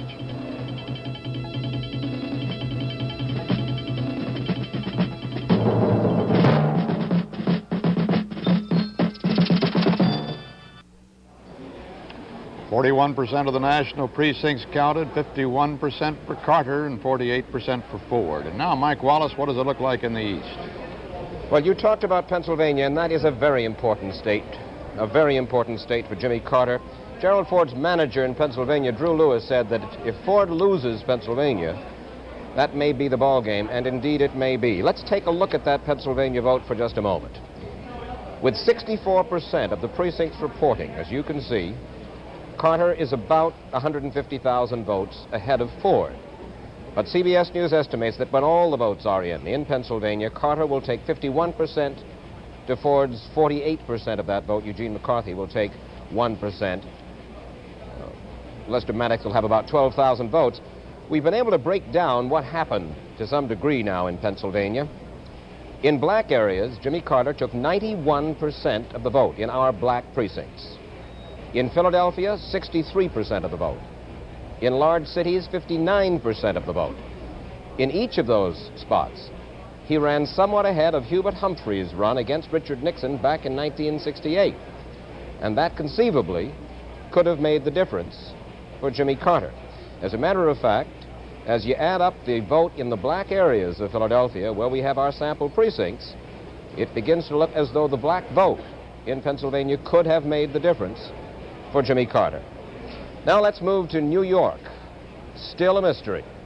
62% of the precincts reporting, and Ford still running 52% to Jimmy Carter's 48%, and no one is quite sure yet where all those votes are coming from. And incidentally, there's a note about New York. The New York State Board of Elections is preserving all overseas absentee ballots that arrive at a local election board after Election Day if they've been postmarked on or before November 2nd. Almost 400,000 absentee ballots have been mailed out to New Yorkers overseas.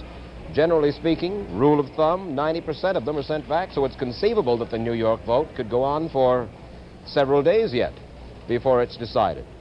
And finally, in the East, New Jersey, 64% of the precincts now reporting Gerald Ford still holding on to that tenuous 51 to 48% lead, and we have no CBS News estimate as to which direction that is finally going to wind up, Walter. So in other words, if we get a really close return tonight from the rest of the United States, that big block of 41 electoral votes in New York could hang on those absentee ballots, and we wouldn't know the result of the national election for days or weeks. There was some evidence that the ballots had not been received overseas in time to be marked and back on Election Day. I gather that both the State Department and the Justice Department both had asked that these ballots be impounded and special consideration given for that reason. They'd gotten a lot of reaction from overseas because the ballots weren't received in time. We'll be back in a moment with more CBS News election night coverage.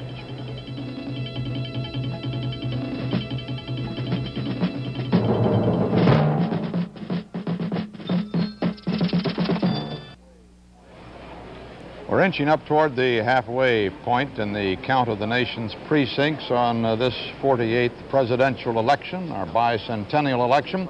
With 47% of the precincts in now, Carter is holding on to his 51% lead over Ford's 48%, 20.5 million votes for Ford, almost 19 million votes, or rather 20.5 for Carter, 19 for Ford. It's very, very close, as had been predicted.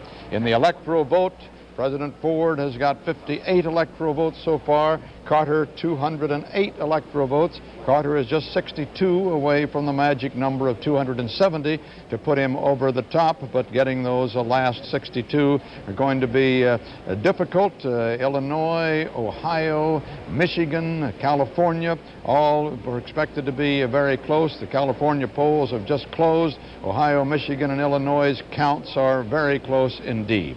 Bruce Morton has been studying our CBS News poll to see how the voters perceive the candidates. Bruce?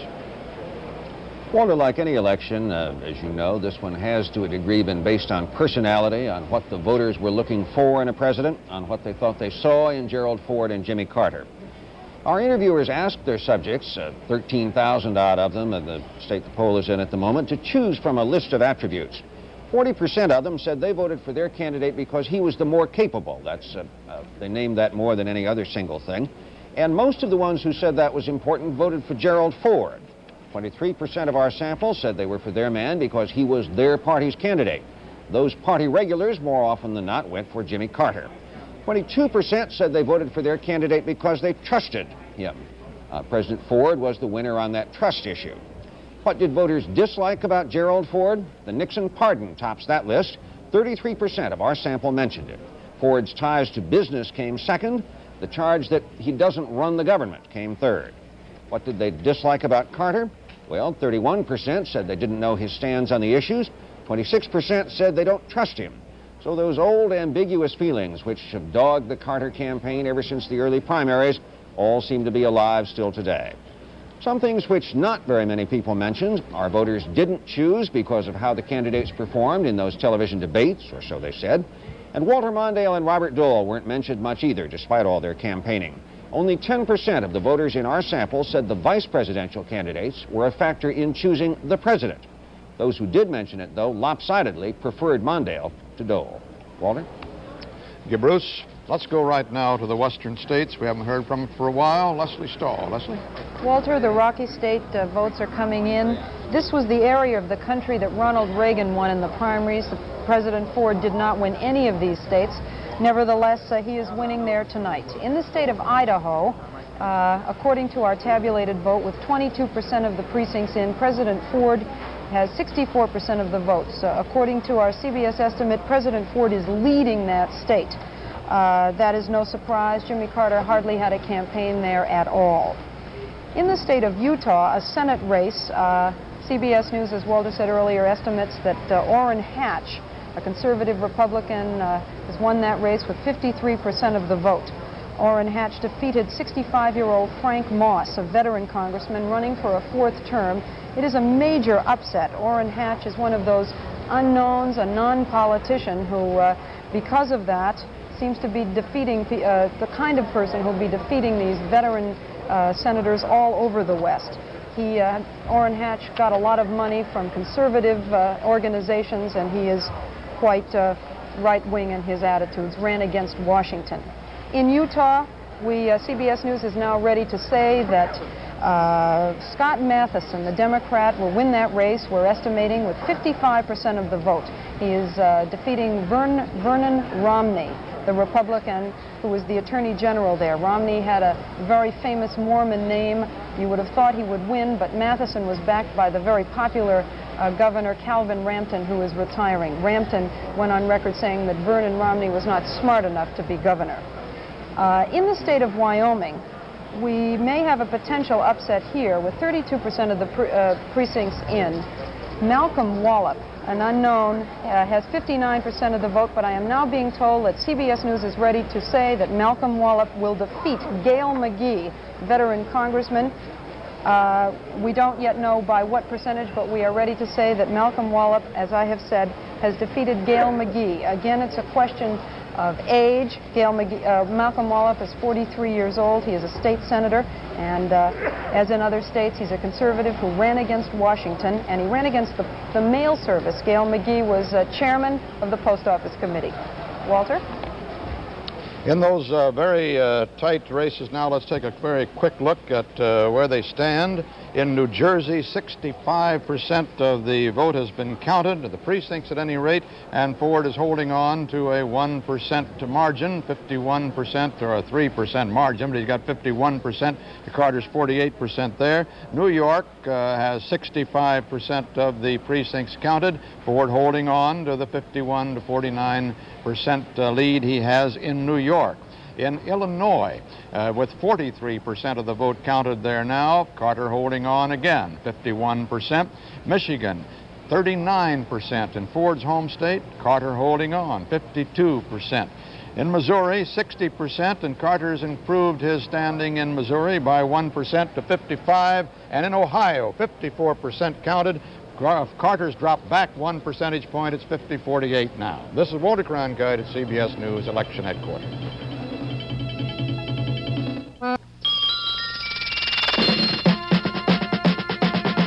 CBS News continues its coverage of Campaign 76.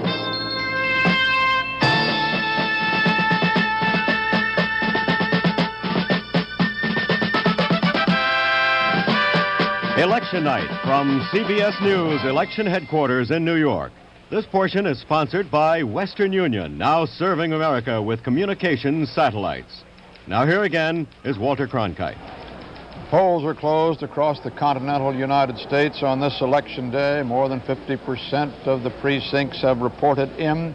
CBS News estimate now in the state of Idaho is that President Ford has carried that state as he has been carrying the western and northwestern plain states. He will win by a percentage that we have not calculated quite as yet, but we can put Idaho in President Ford's column according to our CBS News estimate. And in the state of Delaware, Senator William V. Roth, Jr. of Wilmington, has defeated Thomas C. Maloney, the mayor of Wilmington, for his Senate seat. That is Roth's seat. He'll return after one term to the Senate. That percentage about 57% for Roth and 43% for Maloney. Now, with 51% of the national precincts counted, Carter is holding on to his 51% lead. It's been that way for a couple of hours now. Ford has 48% of the vote. Carter, 21,876,000. Ford, 20,343,000. That translates into electoral votes this way. President Ford has 62 electoral votes. Carter has 280 toward the 270 needed. Carter is thus 62 electoral votes short. of what is needed to win the presidency. He's having a tough time getting those with the close states of Illinois, Ohio, Michigan, New Jersey, all very, very close. California is just beginning to tabulate, and we have no important returns from that state yet. It's also expected to be close, and this may be a long night's cliffhanger. Phil Jones is in Washington. He can tell us what the mood is at President Ford's campaign headquarters there. Phil? Walter, we're right now on the grand ballroom floor here at the Sheraton Park Hotel in Washington, D.C., which is the headquarters for the so-called victory celebration tonight. There are about 6,000 to 7,000 people who received invitations to come, and what you have just heard is their applause and their cheering when they just received some good news about how the president is doing in Ohio and Illinois. These people are really sort of isolated from the story tonight.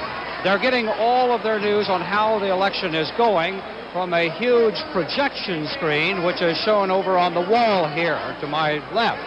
And what appears on that projection screen is controlled by the President Ford Committee Command Post, which is located in another room here at the Sheraton Park Hotel. They decide what all of these people here should see. Most of these people are folks who have worked for the president's volunteer efforts. They are many government workers who are especially concerned about the future of their jobs. But they were invited for a victory celebration, and at this point, Walter, they certainly aren't throwing in the towel. I noticed, Phil, that that board said that Ford had won Oklahoma. I don't know how they got those figures precisely yet. Walter, what they are doing is they are watching you and all of the networks, and they are also taking their own field reports that they have and doing their own reporting. So what you saw up there were their own reports that they have from many of their field people, as well as some of their interpretations of what you were saying. I just wondered if they had something more than we had, because the tabulated vote from Oklahoma with 97% of the precincts counted shows Ford with just a very narrow lead, and we show in our returns no returns yet. From California, which shows the president ahead. One thing that we should point out, many of the Ford people here, the strategists, have been very concerned about the early returns that were coming in from the southeast, which were not good this evening. And all of the projections that they have on the president winning this depends on one thing, and that is that they win the state of California. And what they were worried about was that many of the people in California would see all of the bad news in the southeast, and they decide, well, it wasn't worth going to the polls. And what they see right now is themselves on the projection screen. Okay, Phil. I wonder if they know yet that President Ford lost his voice tonight after all of that last-minute speechifying and may not make it down there for a statement to them. However, about an hour ago, Ron Nessen, the news secretary, came out of the White House and said that the president is being treated with a nebulizer, which apparently sprays droplets of water, no medication, he made clear. The president is drinking tea and honey and took a 2-hour nap, and Nessen says that he's resting his voice and it's much better now. So maybe he will be making a statement later on tonight after all. Now, according to our CBS News estimate from the state of Washington, Democrat Dixie Lee Ray has won in Washington for the gubernatorial seat there. She has defeated John Spellman, the Republican challenger, for a seat that had been held by the Republicans. It's a seat the Democrats are taking away in the person Dixie Lee Ray, a former Atomic Energy Commissioner. 55 to 45% for Ray when all the votes are in. Ms. Ray was the Atomic Energy Commission head, and she is a proponent of nuclear energy, a position that apparently the people of Washington agreed with in this particular vote.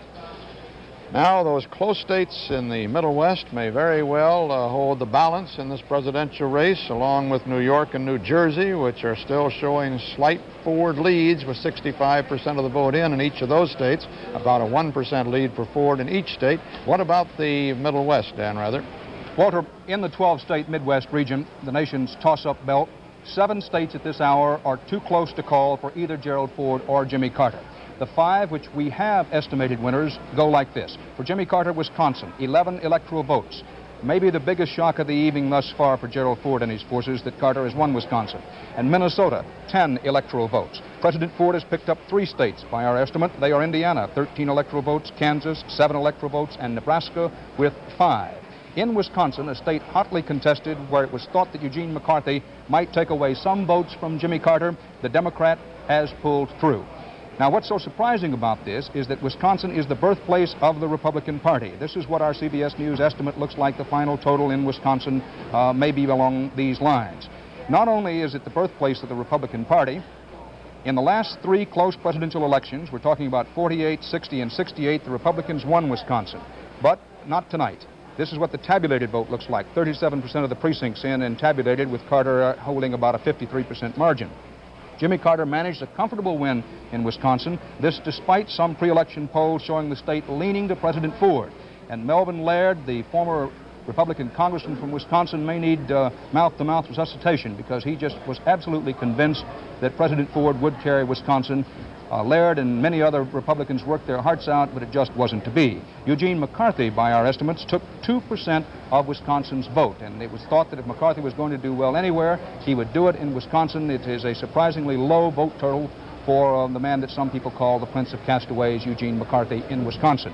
The traditionally rock-ribbed Republican area of Green Bay and the surrounding Fox River Valley area, the one-time home of the late Senator Joseph McCarthy, perhaps tells the Wisconsin story best. Jimmy Carter appears to be holding Gerald Ford to a standoff in those areas of Wisconsin, and in the cities, the Democrat is racking up big margins. Both Ford and Carter had called Wisconsin one of the smaller critical states, and to lose it was a real blow for Gerald Ford. Still at stake in the Midwest, 7 states with 99 electoral votes. In Iowa, 8 electoral votes, still too close to call. Carter running well in the central area around Des Moines and the eastern area of Cedar Rapids and around Dubuque. Democrats enjoy an almost 2-to-1 edge in voter registration in Iowa, but the Republicans have carried the state in the last 2 presidential elections and have controlled the state house for the last 8 years. This is on the tabulated vote in Iowa. Ohio's 25 electoral votes. Still too close to call. This could tell the story of the whole election. Mr. Ford running well in and around the Cleveland area, an area heavily Democratic with a high concentration of Eastern European immigrants. That could be significant that he's running that well in the Cleveland and surrounding area. Carter's Ohio strength thus far comes from Columbus in the central part of the state, also in southern Ohio. He's losing in both of those areas, but running better in the southern section of Ohio than Democrats normally do. I have to believe, Walter, that right now is the sweet hour of prayer for Gerald Ford and his supporters. They're still in it, but they need a miracle in the Midwest. I didn't mention Michigan. In Michigan, it's still far too tight to call there. Gerald Ford has a shot, but he can't afford anymore to lose another Midwestern state. And if he loses one more big Western state, I think you'll have to say it's all over. Dan, I might quarrel with you just a little about that, because in the East, things are not going Carter's way at all. It's still a narrow margin for Ford in both New York and New Jersey. Now, that New York state had always been put into the Carter column by almost everybody, with 5-6% lead he had in the polls, and yet now he's losing. It's 71%. 70% of the voters in, and Ford has 51% of that vote that's been tabulated so far. Most of the New York counties, New York City area is going for Carter, but the outstate's going for Ford, Mike Wallace tells me, and that's the way it looks. So that's 41 electoral votes, and New Jersey, 75% of the vote is in now, and Ford is holding on to his 1% lead there. Let's be clear about it. No question that if Gerald Ford should pull out New York and or New Jersey, his strength, like Richard Nixon's in 1968, will grow as it heads to the west, and he'd be very much in it, but he still needs those big Midwestern states. We might remember also the old precedent. No Republican has ever won the White House without Ohio And Illinois has been with the winner ever since it made a mistake in 1916 and voted for Hughes. That's the reason I say it's a sweet hour of prayer for the Republicans in Ohio, because if they can win it, they're very much alive. We'll be back in a moment with more CBS News election night coverage.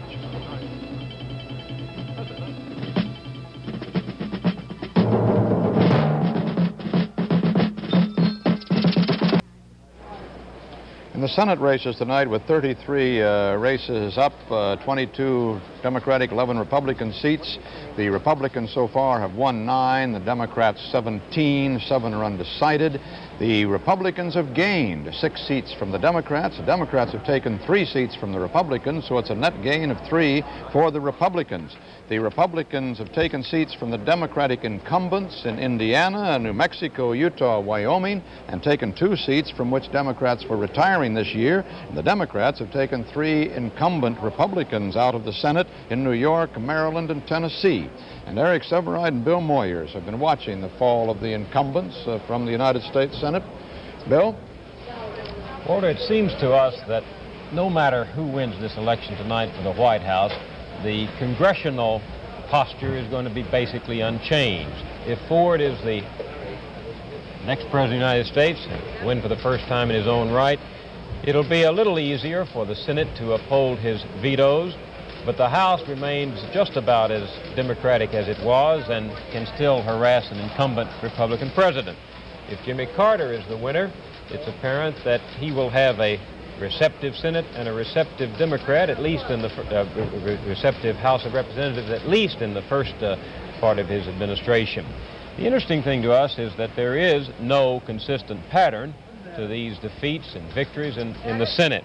Each one of them seems to be based on some local parochial issue that reminds us in these elections just how varied and multicolored the American political fabric really is. J. Glenn Bell, who has lost the Republican seat in Maryland, was the beneficiary a few years ago of a Nixon dirty trick when Charles Colson leaked to Life magazine charges that the incumbent Joseph Tidings was involved in a conflict of interest when Tidings wasn't. It was too late by the time he was cleared for Bell to lose.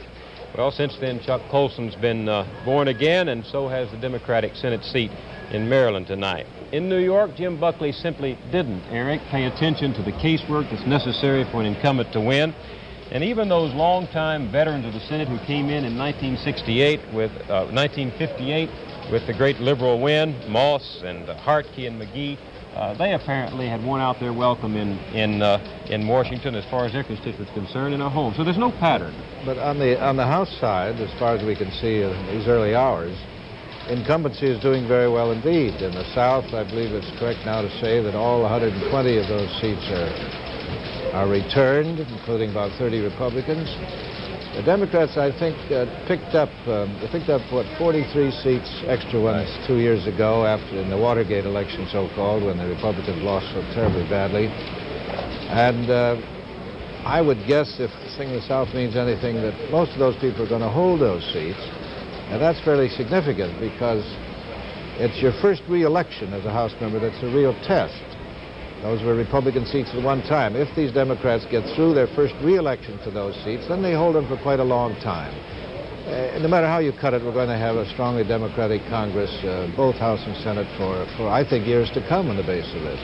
Every election creates a new wave of bright, young, or new faces that cause all of us to wonder who down the road could emerge to contend with contend to be president a few years from now. If you look at the Republicans, there's some very attractive faces in that new bunch. Danforth in Missouri, Chafee in Rhode Island, Lugar in Indiana. On the Democratic side, there's Moynihan in New York, Sarbanes in Maryland, Democratic governors like Rockefeller in West Virginia, Republican governors like Thompson. I'd say that the renewing cycle of American politics has received a new impetus tonight. And even, one might add, even scandal or allegations of scandal connected with sex or money don't seem to affect incumbency much. We don't have the full list of those accused of those things. They're all Democrats, by the way, but at least 6 of them are being returned to office, one stepping up to a higher office, Regal in Michigan. So either scandal doesn't mean anything to people anymore, or they carefully separate private life from public life. In any case, back now to Walter Cronkite. 55% of the precincts have been counted across the nation. Carter holding on to that 51 to 48% lead. Gene McCarthy, the independent, has 1% of the vote.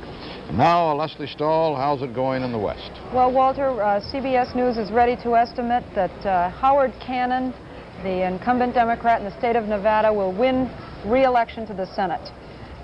According to our tabulated vote, do we have a tabulated vote? Perhaps we don't. Anyway, Howard Cannon has been in the Senate for 18 years. He ran against conservative Republican David Towell, 39 years old. Here's our tabulated vote. With 12% of the precincts in, Howard Cannon has 61% of the vote, and CBS News is estimating that he will win that race. David Towell had very little money, had very little support in his state, and it is a case at least of one incumbent Democrat who has won in the West. So far, we have seen that Frank Moss in Utah, Gail McGee in Wyoming, and Joseph Montoya in Montana have all been defeated. In the presidential race in the West, Jimmy Carter has not won any state so far. President Ford has won 5. One of them is the state of Idaho, with 4 electoral votes. CBS News is estimating that President Ford will win that, but according to our tabulated vote, with 36% of the precincts in, President Ford has 61% of the vote. That is no surprise. Idaho is usually a Republican and a conservative voting state.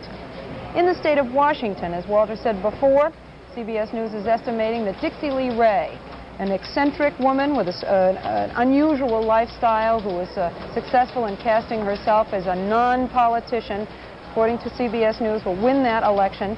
The tabulated vote has her with about 57% of the vote. She ran against Republican John Spellman, who is a politician. He was county executive in Seattle and a lackluster candidate. Dixie Lee Ray becomes the second woman in the history of the United States to win a governorship without succeeding her husband, and she is now the second female governor in the United States. Also in the state of Washington, Senator Henry Jackson, according to CBS News, has won re-election. With 15% of the precincts in, Jackson has 76% of the vote. He is not doing as well as he did in his last campaign, but nevertheless he has won handily, as you can see.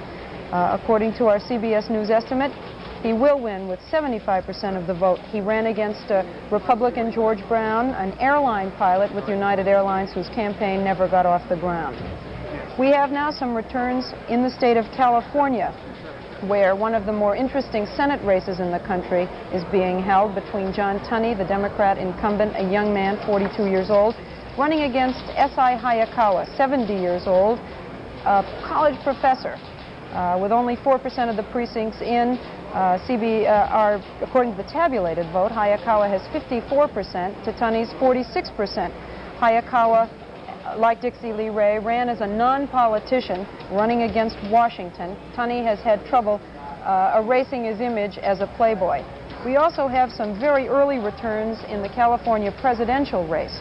With only 4% of the precincts in, President Ford has 53%, Jimmy Carter 46%, but it is much too early to even tell you what the trend is in California.